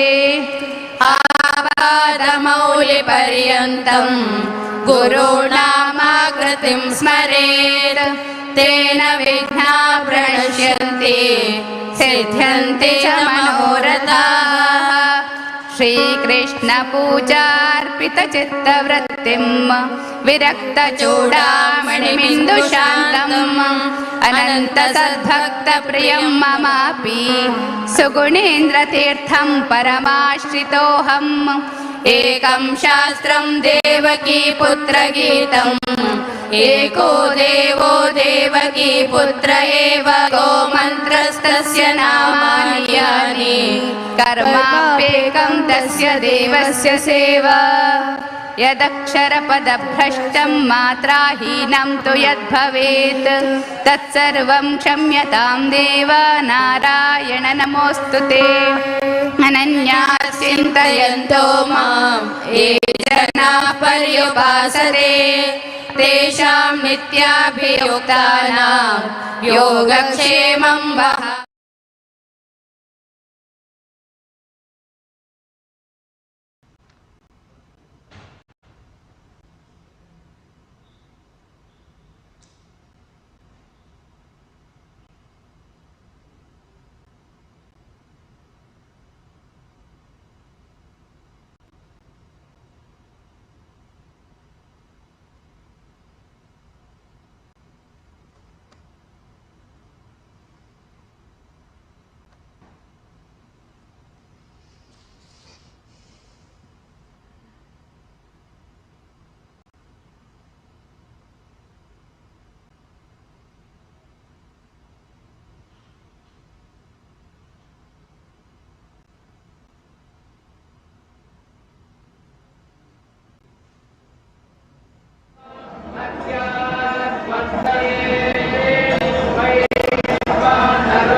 यत्र योगेश्वर कृष्ण यत्र पार्थो धनुर्धरः तत्र श्रीर्विजयो भूति ध्रुवा नीतिर्मतिर्मम।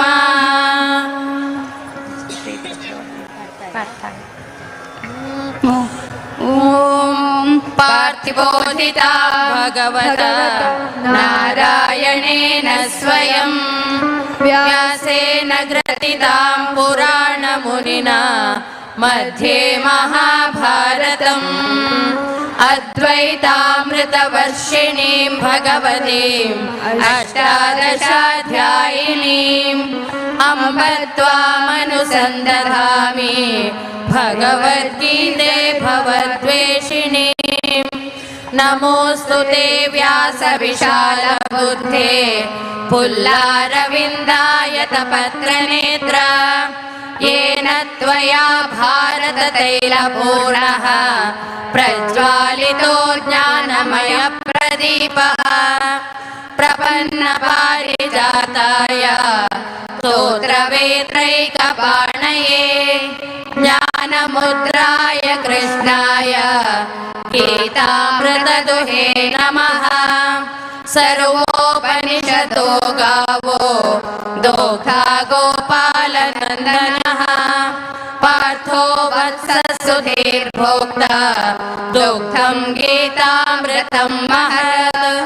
वसुदेवसुतं देवं कंसचाणूरमर्दनं देवकी परमानन्दं कृष्णं वरद्गुरुं भीष्मद्रोणवटा जयद्रथजला गान्धारनीलोत्पला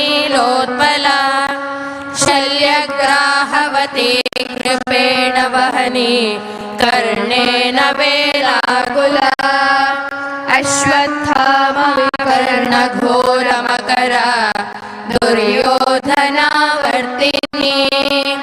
सोतेना खलु पाण्डवैरणनदे कैवर्तकः केशवः पाराशर्यवचः सरोजममलं गीतार्थगन्धोत्कटम् नानाख्यानककेसरं हरिकथा सम्बोधना बोधितम् लोके सज्जन षट्पदैरहरः पेपीयमानं मुदा भूयात् भारत पंकजं कलिमला।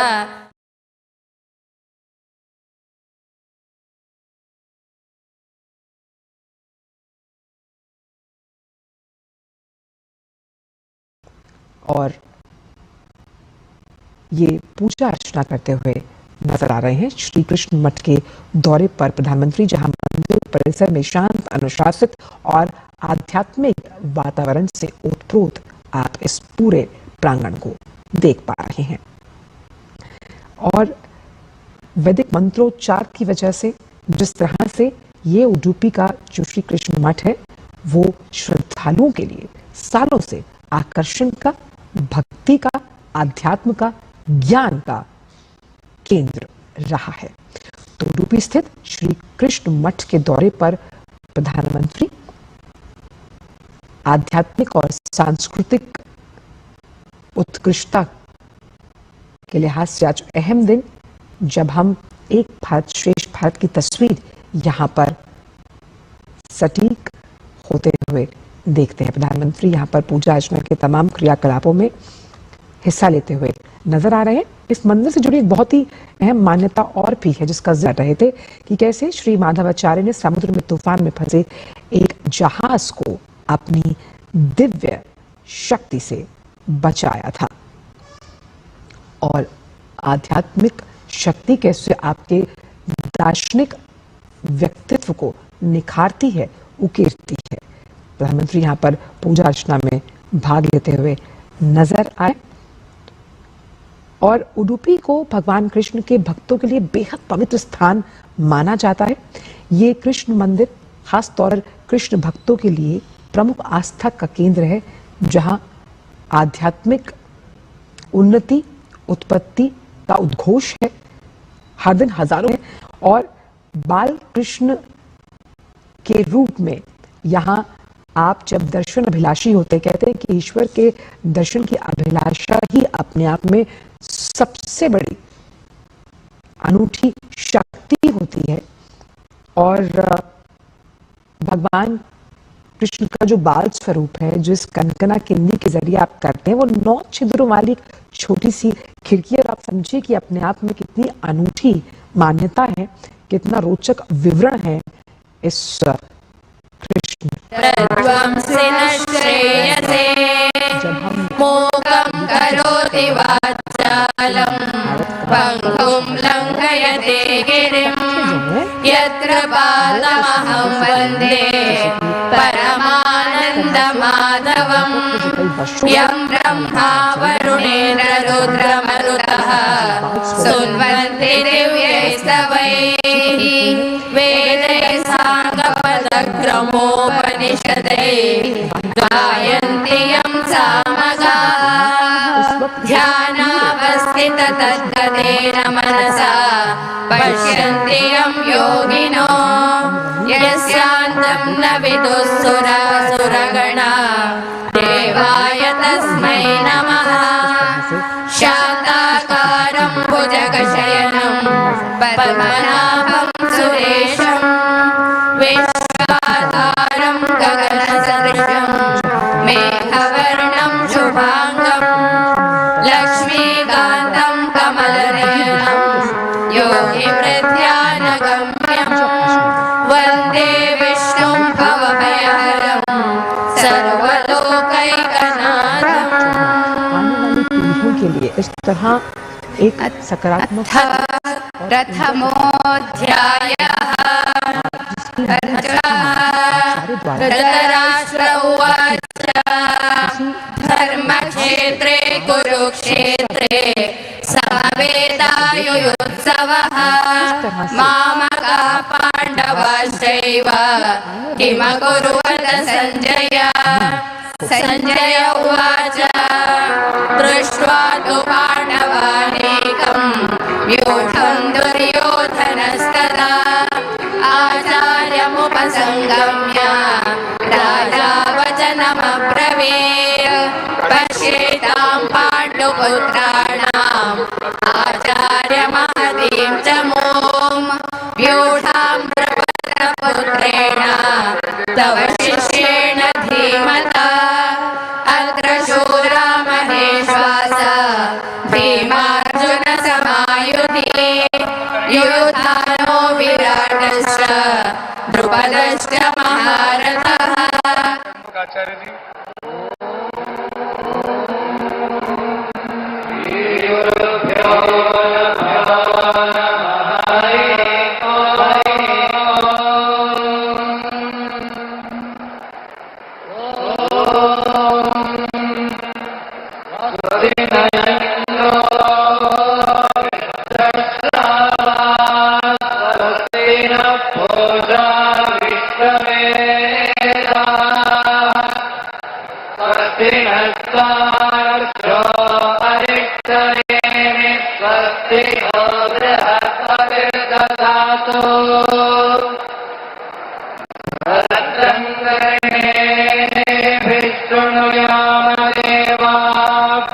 भद्रं पश्येमाक्षभिर्यजत्राः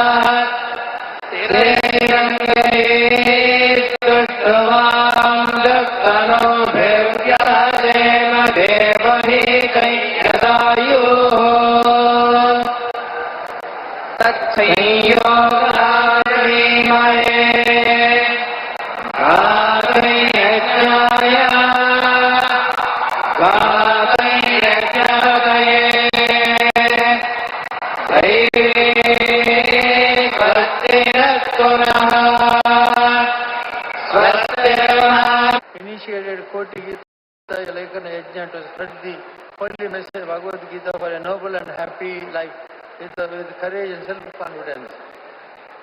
I deem it a proud privilege and honor to welcome our beloved Prime Minister Shri Narendra Modi ji to this temple town of Lord Krishna.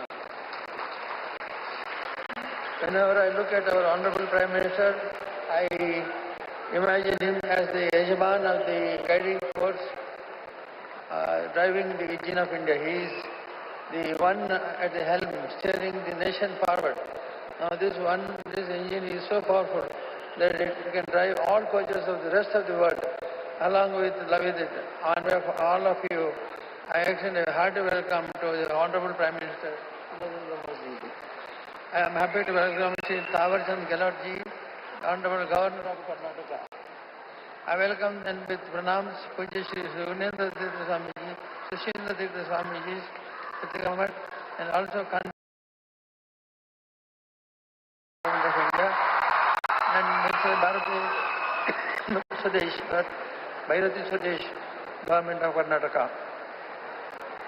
I have a welcome to Srinivasa Sujana, Honorable MP UDP, Honorable Raghavendra, MP Shivamoga, and Vijayendra, BJP President, State President, Sri Sunil Kumar, MLA Karkala, Suvarna, MLA Karkala, and Suresh Kumar Gurme, MLA Kapu, Krishna Kumar Kodagi, MLA Kundapur, and Gururaj City, Bentuhali, MLA Bendur. I am glad to extend a warm welcome to Lakshakanta media persons in all these places. I cut short my welcome address as we are all eager to hear shortly address of Shri Narendra Modi ji.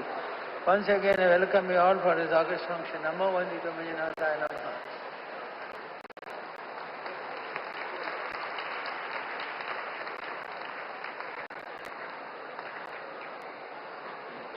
ಪರ್ಯಾಯ ಪೀಠಾಧಿಪತಿಗಳಾದ ಪರಮ ಪೂಜ್ಯ ಶ್ರೀ ಶ್ರೀ ಸುಗುಣೇಂದ್ರ ತೀರ್ಥ ಶ್ರೀಪಾದಂಗಳವರಿಂದ ಈ ಐತಿಹಾಸಿಕ ಕಾರ್ಯಕ್ರಮದಲ್ಲಿ ಪ್ರಾಸ್ತಾವಿಕ ಅನುಗ್ರಹ ಸಂದೇಶವನ್ನು ನೀಡಿ ಆಶೀರ್ವದಿಸಬೇಕಾಗಿ ಪ್ರಾರ್ಥಿಸ್ತಾ ಇದ್ದೀನಿ.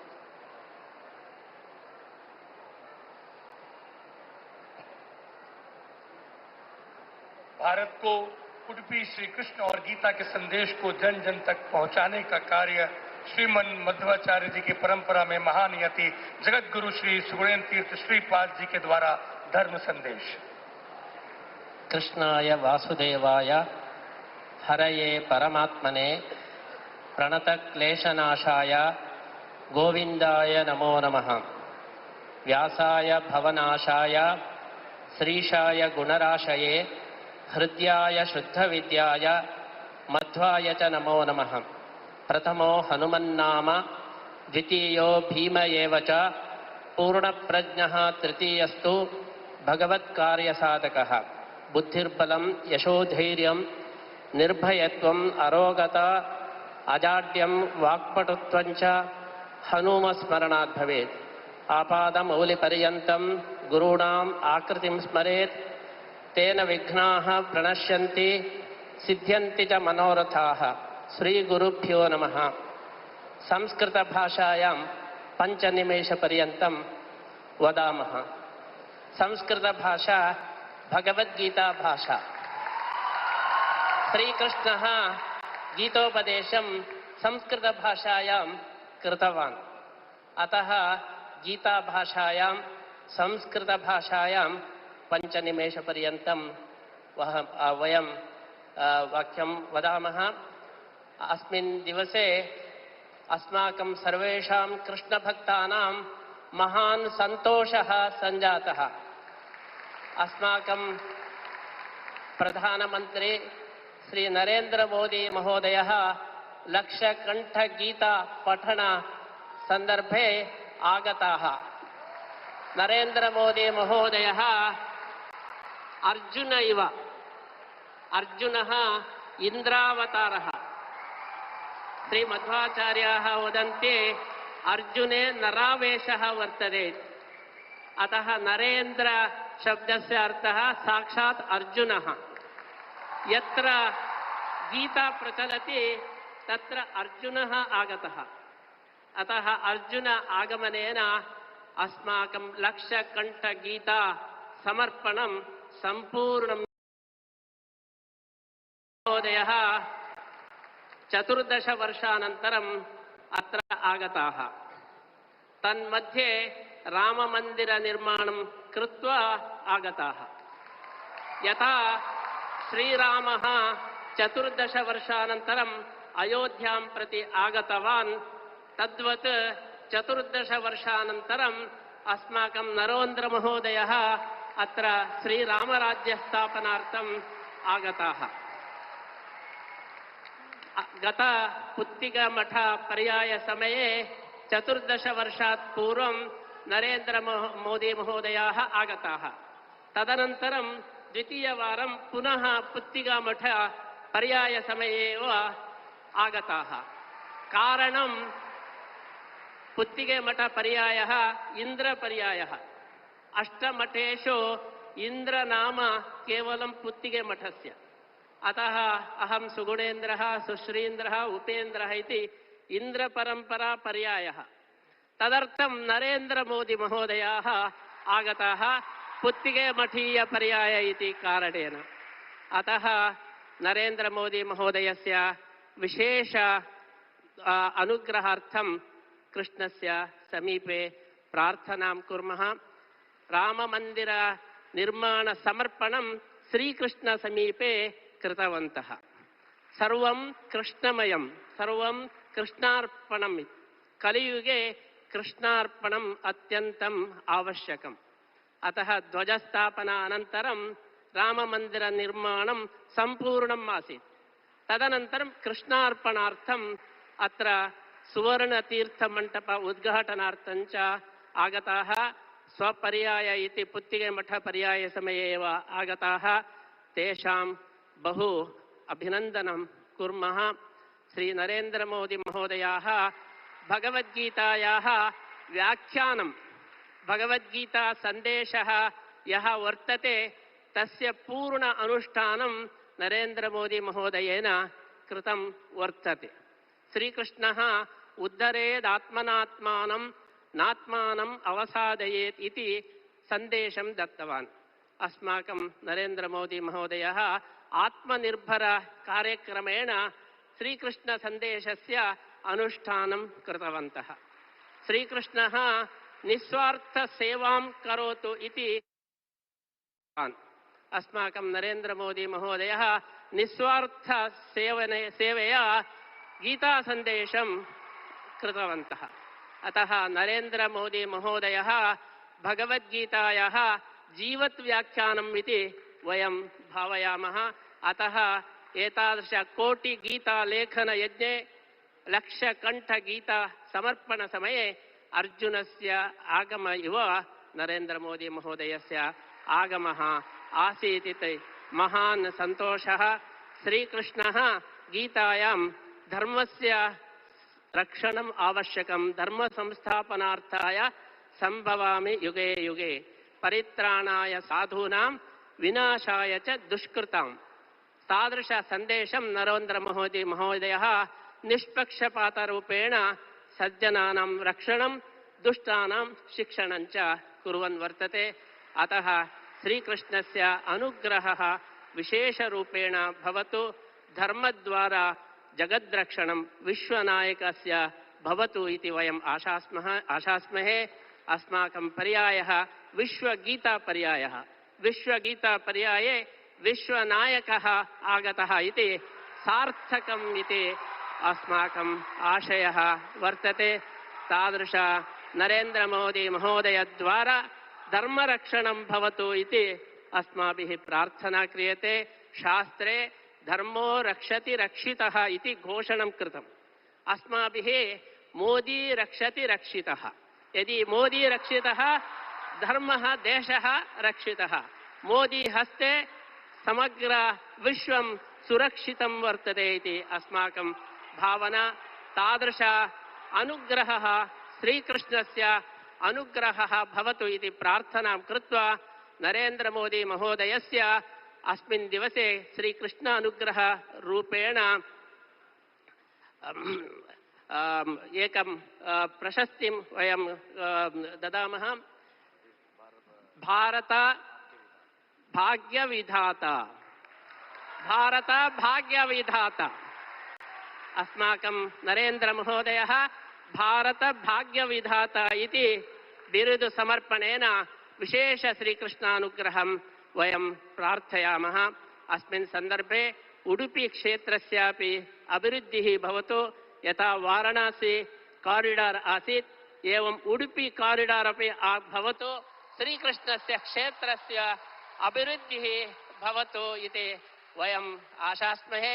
एवं गोपालकृष्णस्य सेवार्थं गोवंश रक्षणमपि नरेंद्र मोदी द्वारा भवतु इति वयम् आशास्य पुनरपि भारत भाग्य विधात्रोः श्रीकृष्णानुग्रहं सम्प्रार्थ्य वयं विरमामः।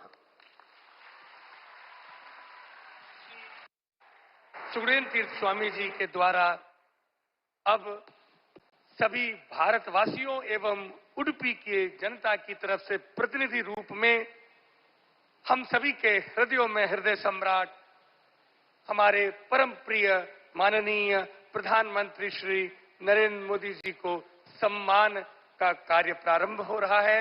आप सभी इस ऐतिहासिक समय के लिए उपस्थित हैं। ಸನ್ಮಾನ್ಯ ನರೇಂದ್ರ ಮೋದಿಜಿಯವರಿಗೆ ಪರಮ ಪೂಜ್ಯ ಶ್ರೀಪಾದಂಗಳವರು ಶ್ರೀಕೃಷ್ಣ ಮುಖ್ಯಪ್ರಾಣ ದೇವರ ಅನುಗ್ರಹ ರೂಪವಾದ ವಿಶಿಷ್ಟವಾದ ಬಿರುದು ಭಾರತ ಭಾಗ್ಯ ವಿಧಾತ ಎಂಬುವ ಬಿರುದಿನೊಂದಿಗೆ ಸನ್ಮಾನವನ್ನ ಮಾಡ್ತಾ ಇದ್ದಾರೆ.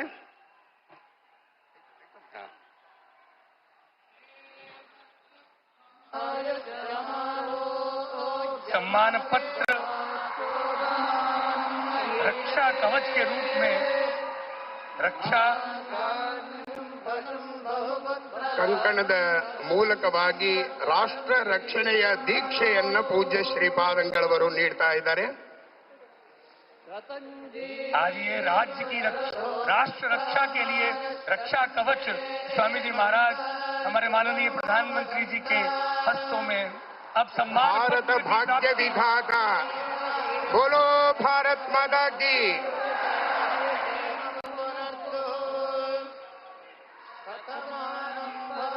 भगवान कृष्ण का चित्रपट ಮುತ್ತಿನ ಕವಚದ ಕೃಷ್ಣನ ಸುಂದರವಾದ ಮೂರ್ತಿಯನ್ನ ನೀಡ್ತಾ ಇದ್ದಾರೆ. ಕೃಷ್ಣನ ಕೈಯಲ್ಲಿ ಕಂಗೊಳಿಸುವ ಮಂಥಾನವನ್ನ ನೀಡಿ ಪೂಜ್ಯ ಶ್ರೀಪಾದಂಗಳವರು ಸನ್ಮಾನಿಸ್ತಾ ಇದ್ದಾರೆ.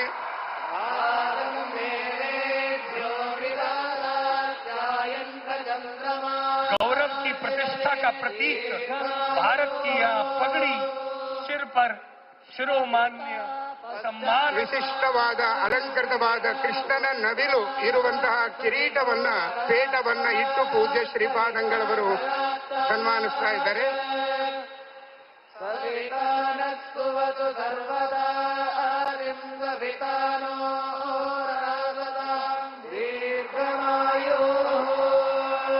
ಕಾರ್ಯಕ್ರಮದ ಪ್ರಧಾನವಾದ ಘಟ್ಟ ನಮ್ಮೆಲ್ಲರ ಪ್ರೀತಿಯ ವಿಶ್ವ ನಾಯಕರಾದಂತಹ ಪ್ರಧಾನಮಂತ್ರಿಗಳ ಸಮಕ್ಷಮದಲ್ಲಿ ಅವರ ಜೊತೆಯಲ್ಲಿ ಪುರುಷೋತ್ತಮ ಯೋಗದ ಪಠನೆ ಈಗ ಪ್ರಾರಂಭವಾಗ್ತಾ ಇದೆ. ಎಲ್ಲರೂ ಕೂಡ ಶ್ರದ್ಧೆಯಿಂದ ಶ್ರೀಮದ್ ಭಗವದ್ಗೀತೆಯ 15ನೇ ಅಧ್ಯಾಯದ ಪುರುಷೋತ್ತಮ ಯೋಗದ ಪಠನೆಯಲ್ಲಿ ನಾವು ನೀವೆಲ್ಲರೂ ಭಾಗವಹಿಸೋಣ.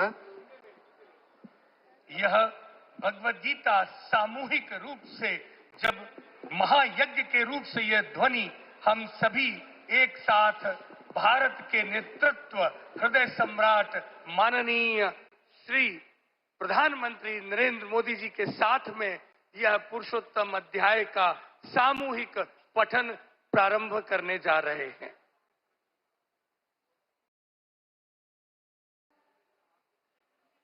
अध्यायः पुरुषोत्तमप्राप्तियोगः। श्रीभगवानुवाच ऊर्ध्वमूलमधः शाखम् अश्वत्थम् प्राहुरव्ययम् छन्दांसि यस्य पर्णानि यस्तम् वेद स वेदवित्। अधश्चोर्ध्वम् प्रसृतास्तस्य शाखाः गुणप्रवृद्धा विषयप्रवालाः। अधश्च मूलान्यनुसन्ततानि कर्मानुबन्धीनि मनुष्यलोके। न रूपमस्येह तथोपलभ्यते नान्तो न लाभिर्न च सम्प्रतिष्ठा। अश्वत्थमेनं सुविरूढमूलम् असङ्गशस्त्रेण दृढेन चित्वा। ततः पदम् तत्परिमार्गितव्यम् यस्मिन् गता न निवर्तन्ति भूयः। तमेव चाद्यम् पुरुषम् प्रपद्ये यतः प्रवृत्तिः प्रवृत्ता पुराणी। निर्माणमोहादिगतङ्गदोषाः अध्यात्मनित्या विनिवृत्तकामाः। द्वन्द्वैर्विमुक्ताः सुखदुःखसंज्ञैः गच्छन्तमूढाः पदमव्ययम् तत्। न तद्भासयते सूर्यो न चान्द्रो न पावकः यद्गत्वा न निवर्तन्ते तद्धाम परमं मम। ममैवांशो जीवलोके जीवभूतः सनातनः। मनश्चानीन्द्रियाणि प्रकृतिस्थानि करुषति। शरीरं यदवाप्नोति यच्चाप्युत्क्रामतीश्वरः गृहीत्वैतानि संयाति वायुर्गन्धानि वाशयात्। श्रोत्रं चक्षुस्पर्शनं च रसनं घ्राणमेव च। अधिष्ठाय मनश्चायम् विषयानुपसेवते। उत्क्रामन्तं स्थितं वापि भुञ्जानं वा गुणान्वितम्। विमूढानानुपश्यन्ति पश्यन्ति ज्ञानचक्षुषः। यदन्तो योगिनश्चैनम् पश्यन्त्यात्मन्यवस्थितम्। यदन्तो प्रकृतात्मानो नैनं पश्यन्ति चेतसः। यदादित्यगतं तेजो जगद्भासयते स्थिरम्। यच्चन्द्रमसि यच्चाग्नौ तत्तेजो विद्धि मामकम्। गामाविश्य च भूतानि धारयाम्यहमोजसा। उष्णामि चौषधे सर्वाः सोमो भूत्वा रसात्मकः। अहं वैश्वानरो भूत्वा प्राणिनां देहमाश्रितः। प्राणापानसमायुक्तः पचाम्यन्नं चतुर्विधम्। सर्वस्य चाहं हृदि सन्निविष्टो मत्तस्मृतिर्ज्ञानमपोहनं च।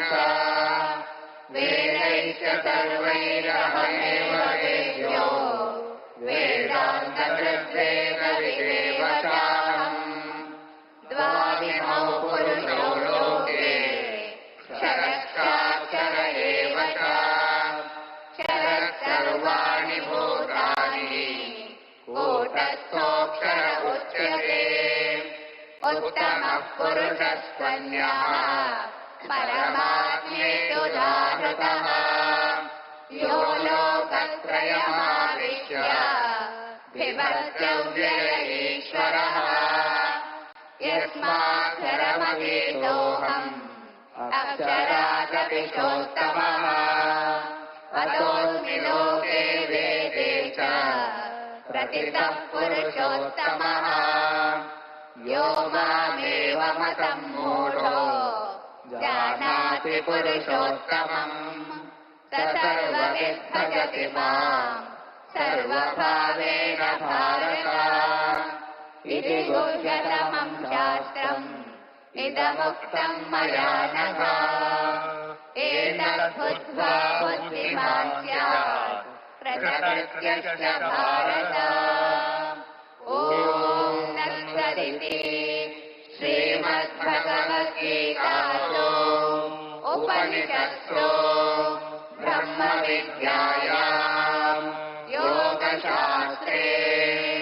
श्रीकृष्णार्जुनसंवादे पुरुषोत्तमप्राप्तियोगो नाम पञ्चदशोऽध्यायः। ॐ श्रीकृष्णार्पणमस्तु। ಈ ಭಗವದ್ಗೀತೆಯ ಪಾರಾಯಣವನ್ನ ಶ್ರೀ ಕೃಷ್ಣಾರ್ಪಣಮಸ್ತು ಅಂತ ಹೇಳಿ ಸಮರ್ಪಣೆ ಮಾಡಿ ಈ ಪುಣ್ಯವನ್ನ ನಮ್ಮ ಪ್ರಧಾನಮಂತ್ರಿಗಳಿಗೆ ಧಾರೆ ಎರೆಯೋಣ. ಅನೇನ ಪುಣ್ಯೇನ ಸುಪುಣ್ಯವಾನ್ ಭವ ಎಂಬುವ ಒಂದು ಸಮರ್ಪಣೆಯನ್ನ ಮಾಡ್ತಾ ಪ್ರಧಾನವಾದ ಕಾರ್ಯಕ್ರಮ ನಮ್ಮ ನಿಮ್ಮೆಲ್ಲರ ಪ್ರೀತಿಯ ಪ್ರಧಾನಮಂತ್ರಿಗಳಿಂದ ಶುಭಾಶಂಸನೆ. हमारे शक्ति कृष्ण के शक्ति आवेश अवतार आदरणीय प्रधानमंत्री जी अपनी ओज प्रोत वाणी से हम सभी को ज्ञान देंगे.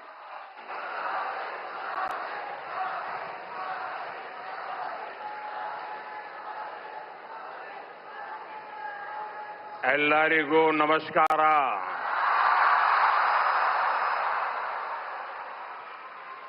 जय श्री कृष्ण,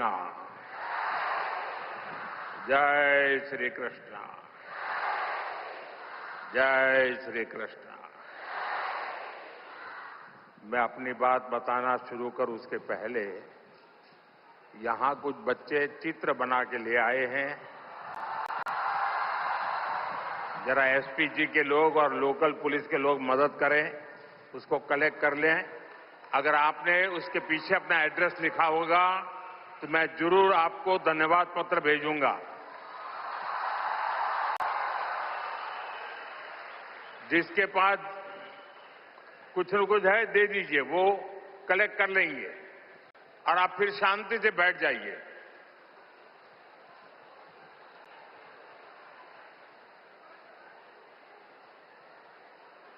ये बच्चे इतनी मेहनत करते हैं और कभी कभी मैं उनके साथ कभी अन्याय कर देता हूं तो दुख होता है मुझे.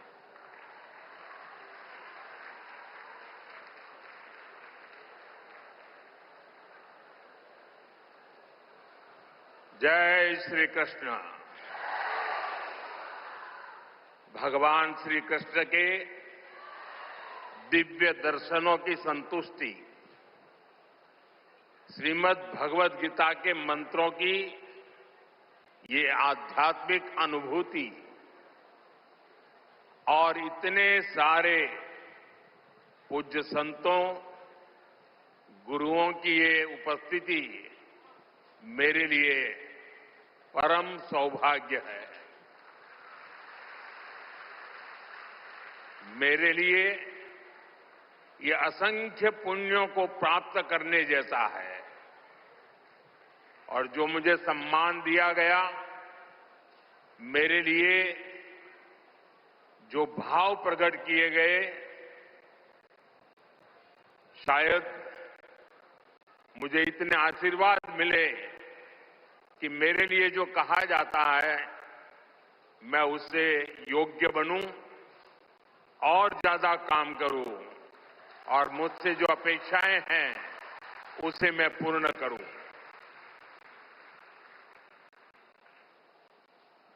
भाइयों बहनों, अभी 3 दिन पहले ही मैं गीता की गुरु धरती कुरुक्षेत्र में था. अब आज भगवान श्री कृष्ण के आशीर्वाद और जगत गुरु श्री मध्वाचार्य जी के यश की इस भूमि पर आना मेरे लिए परम संतोष का अवसर है।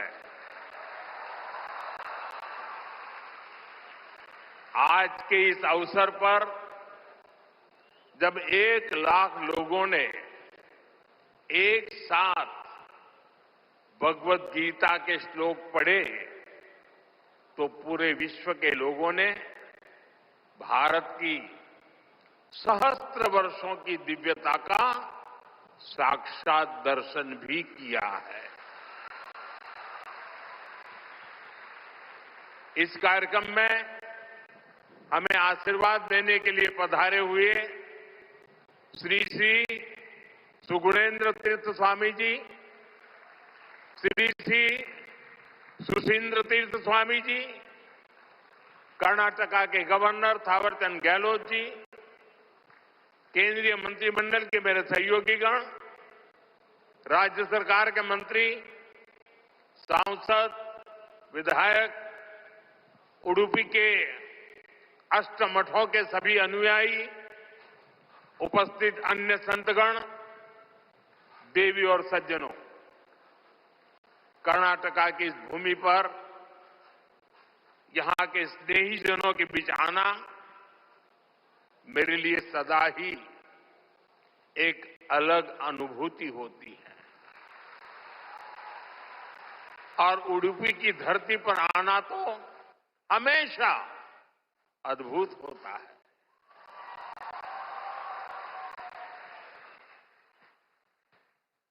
मेरा जन्म गुजरात में हुआ और गुजरात और उडुपी के बीच एक गहरा और विशेष संबंध रहा है। मान्यता है कि यहां स्थापित भगवान श्री कृष्ण के विग्रह की पूजा पहले द्वारका में माता रुक्मिणी करती थी। बाद में जगत गुरु श्री मध्वाचार्य जी ने इस प्रतिमा को यहां प्रस्थापित किया और आप तो जानते हैं अभी पिछले ही वर्ष मैं समुद्र के भीतर श्री द्वारका जी का दर्शन करने गया था, वहां से भी आशीर्वाद ले आया। आप खुद समझ सकते हैं कि मुझे इस प्रतिमा के दर्शन करके क्या अनुभूति हुई होगी। इस दर्शन ने मुझे एक आत्मीय आध्यात्मिक आनंद दिया है। साथियों, उडुपी आना मेरे लिए एक और वजह से विशेष होता है। उडुपी जनसंघ और भारतीय जनता पार्टी के सुशासन की मॉडल की कर्मभूमि रही है। 1968 में उडुपी के लोगों ने जनसंघ के हमारे वीएस आचार्य जी को यहां की नगरपालिका परिषद में विजयी बनाया था और इसके साथ ही उडुपी ने एक नए गवर्नेंस मॉडल की नींव भी रखी थी। आज हम स्वच्छता के जिस अभियान को राष्ट्रीय रूप देख रहे हैं उसे उडुपी ने 5 दशक पहले अपनाया था। जल आपूर्ति और ड्रेनेज सिस्टम का एक नया मॉडल देना हो, उडुपी ने ही 70 के दशक में इन कार्यक्रमों की शुरुआत की थी। आज ये अभियान देश के राष्ट्रीय विकास का राष्ट्रीय प्राथमिकता का हिस्सा बनकर हमारा मार्गदर्शन कर रहा है। साथियों, रामचरितमानस में लिखा है, कलियुग केवल हरि गुण गाहा गावत नर पावही भवथा। अर्थात कलयुग में केवल भगवत नाम और लीला का कीर्तन ही परम साधन है। उसके गायन कीर्तन से भव सागर से मुक्ति हो जाती है। हमारे समाज में मंत्रों का, गीता के श्लोकों का पाठ तो शताब्दियों से हो रहा है, पर जब 1,00,000 कंठ एक स्वर में इन श्लोकों का ऐसा उच्चारण करते हैं, जब इतने सारे लोग गीता जैसे पुण्य ग्रंथ का पाठ करते हैं, जब ऐसे दैवीय शब्द एक स्थान पर एक साथ गूंजते हैं, तो एक ऐसी ऊर्जा निकलती है जो हमारे मन को, हमारे मस्तिष्क को एक नया स्पंदन, एक नई शक्ति देती है।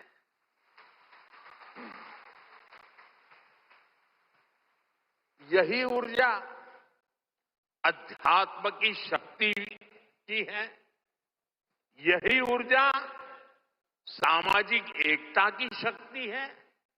इसलिए आज लक्ष्य कंठ गीता का ये अवसर एक विशाल ऊर्जा पिंड को अनुभव करने का अवसर बन गया है। ये विश्व को सामूहिक चेतना, कलेक्टिव कॉन्शियसनेस की शक्ति भी दिखा रहा है। साथियों, आज के दिन विशेष रूप से मैं परम पूज्य श्री श्री सुगुणेन्द्र तीर्थ स्वामी जी को प्रणाम करता हूं। उन्होंने लक्ष्य कंठ गीता के इस विचार को इतने दिव्य रूप में साकार किया है। पूरे विश्व में लोगों को अपने हाथ से गीता लिखने का विचार देकर उन्होंने जिस कोटि गीता लेखन यज्ञ की शुरुआत की है, वो अभियान सनातन परंपरा का एक वैश्विक जन आंदोलन है। जिस तरह से हमारा युवा भगवद गीता के भावों से, इसकी शिक्षाओं से जुड़ रहा है, वो अपने आप में बहुत बड़ी प्रेरणा है। सदियों से भारत में वेदों, उपनिषदों और शास्त्रों के ज्ञान को अगली पीढ़ी तक पहुंचाने की परंपरा रही है। और ये कार्यक्रम भी इसी परंपरा का भगवद गीता से अगली पीढ़ी को जोड़ने का एक सार्थक प्रयास बन गया है। साथियों, यहां आने से 3 दिन पहले मैं अयोध्या में भी था। 25 नवंबर को विवाह पंचमी के पावन दिन अयोध्या के राम जन्मभूमि मंदिर में धर्म ध्वजा की स्थापना हुई है।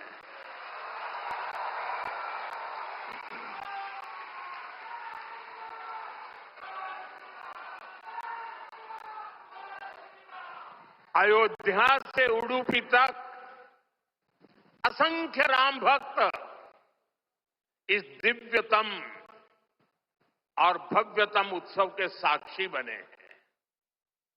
राम मंदिर आंदोलन में उडुपी की भूमिका कितनी बड़ी है, सारा देश इसे जानता है।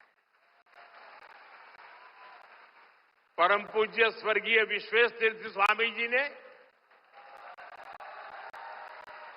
दशकों पहले राम मंदिर के पूरे आंदोलन को जो दिशा दी, ध्वजारोहण समारोह उसी योगदान की सिद्धि का पर्व बना है। उडुपी के लिए राम मंदिर का निर्माण एक और कारण से विशेष है। नए मंदिर में जगत गुरु मध्वाचार्य जी के नाम पर एक विशाल द्वार भी बनाया गया है। भगवान राम के अनन्य भक्त जगत गुरु मध्वाचार्य जी ने लिखा था, रामाय शाश्वत सुविस्तृत षड्गुणाय सर्वेश्वराय बलवीर्य महारणावाय, अर्थात भगवान श्री राम 6 दिव्य गुणों से विभूषित सर्वेश्वर और अपार शक्ति साहस के सागर है।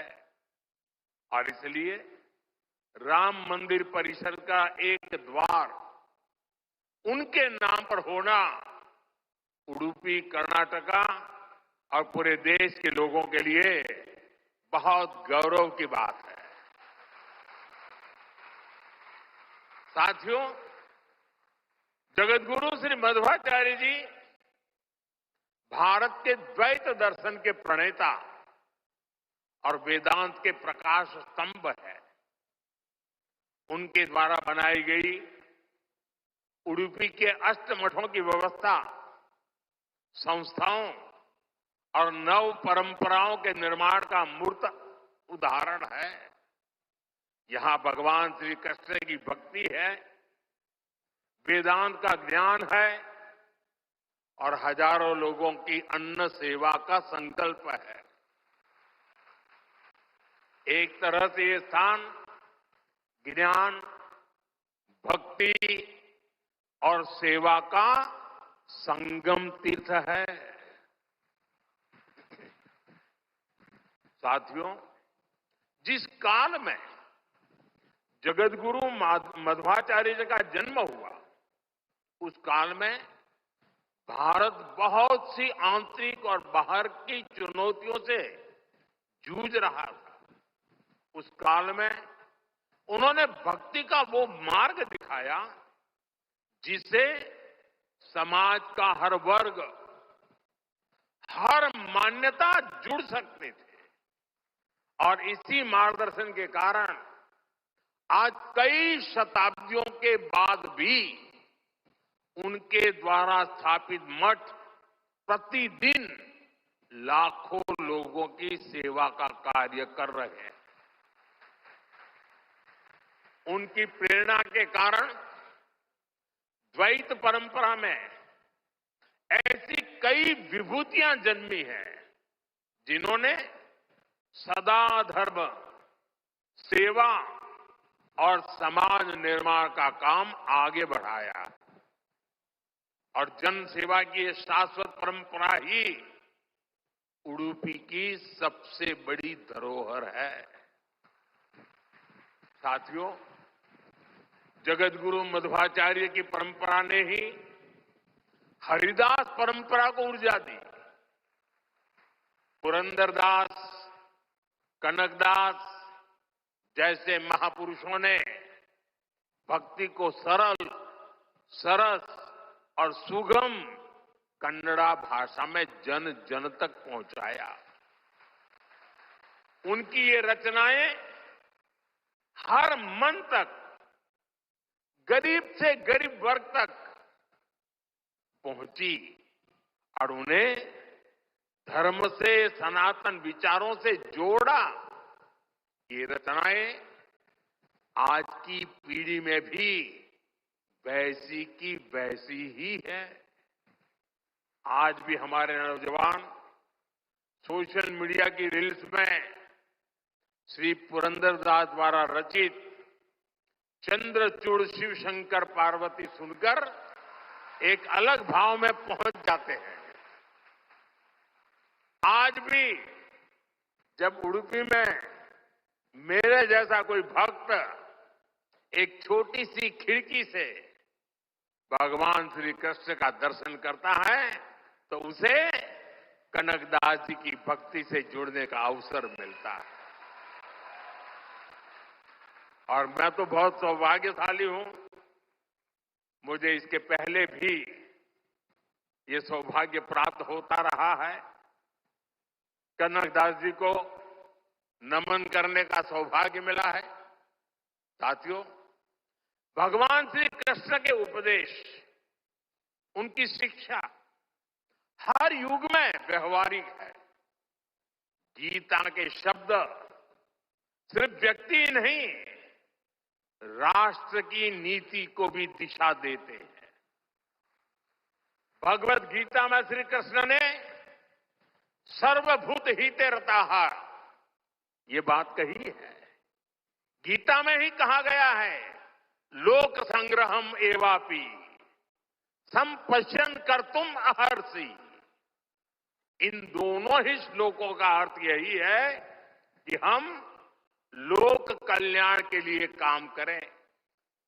अपने पूरे जीवन में जगत गुरु मध्वाचार्य जी ने इन्हीं भावों को लेकर भारत की एकता को सशक्त किया। साथियों, आज सबका साथ, सबका विकास, सर्वजन हिताय सर्वजन सुखाय, ये हमारी नीतियों के पीछे भी भगवान श्री कृष्ण के इन्हीं श्लोकों की प्रेरणा है। भगवान श्री कृष्ण हमें गरीबों की सहायता का मंत्र देते हैं और इसी मंत्र की प्रेरणा आयुष्मान भारत और पीएम आवास जैसी स्कीम का आधार बन जाती है। भगवान श्री कृष्ण हमें नारी सुरक्षा, नारी सशक्तिकरण का ज्ञान सिखाते हैं और उसी ज्ञान की प्रेरणा से देश नारी शक्ति बंधन अधिनियम का ऐतिहासिक निर्णय करता है।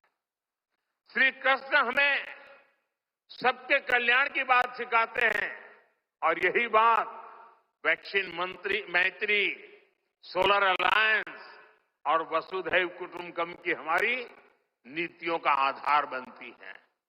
साथियों, श्री कृष्ण ने गीता का संदेश युद्ध की भूमि पर दिया था और भगवत गीता हमें ये सिखाती है कि शांति और सत्य की स्थापना के लिए अत्याचारियों का अंत भी आवश्यक है।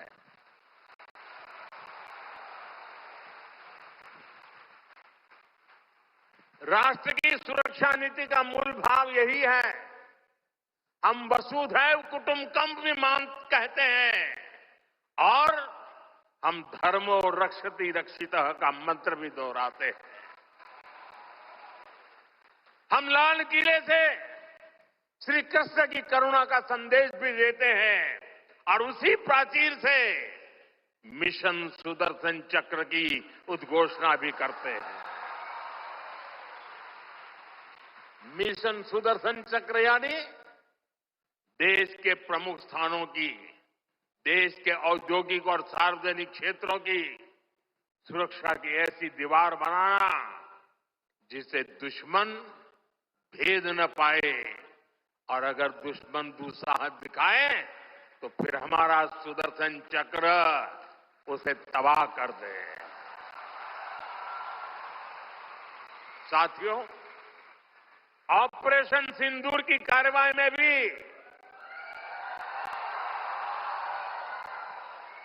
देश ने हमारा ये संकल्प देखा है।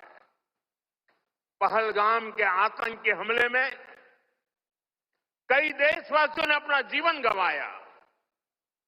इन पीड़ितों में मेरे कर्नाटका के भाई बहन भी थे। लेकिन पहले जब ऐसे आतंकी हमले होते थे तो सरकारें हाथ पर हाथ रखकर बैठ जाती थी। लेकिन ये नया भारत है, ये न किसी के आगे झुकता है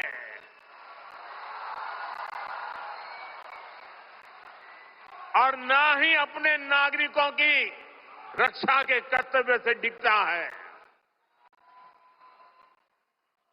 हम शांति की स्थापना भी जानते हैं और शांति की रक्षा करना भी जानते हैं।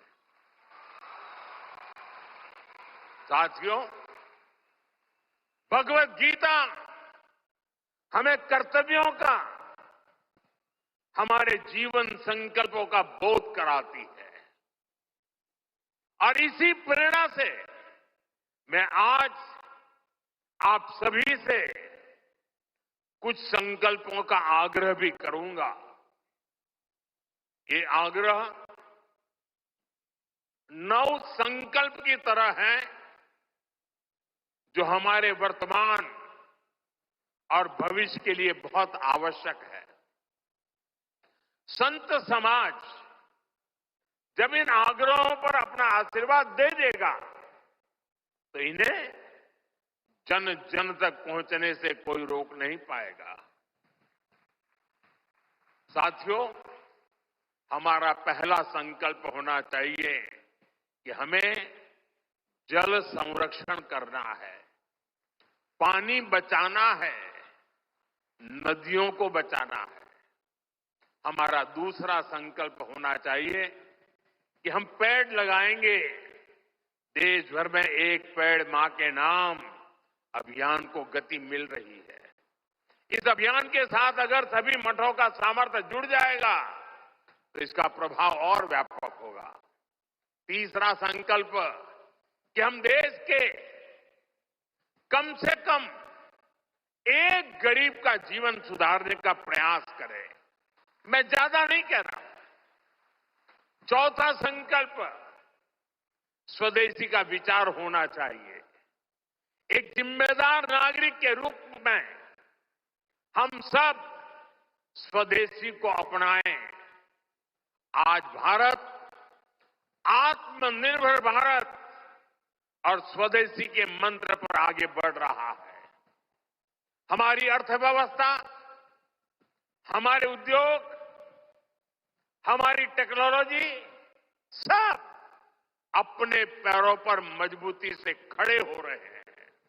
इसलिए हमें जोर शोर से कहना है, vocal for local, vocal for vocal, vocal. साथियों, 5वें संकल्प के रूप में हमें नेचुरल फार्मिंग को बढ़ावा देना है।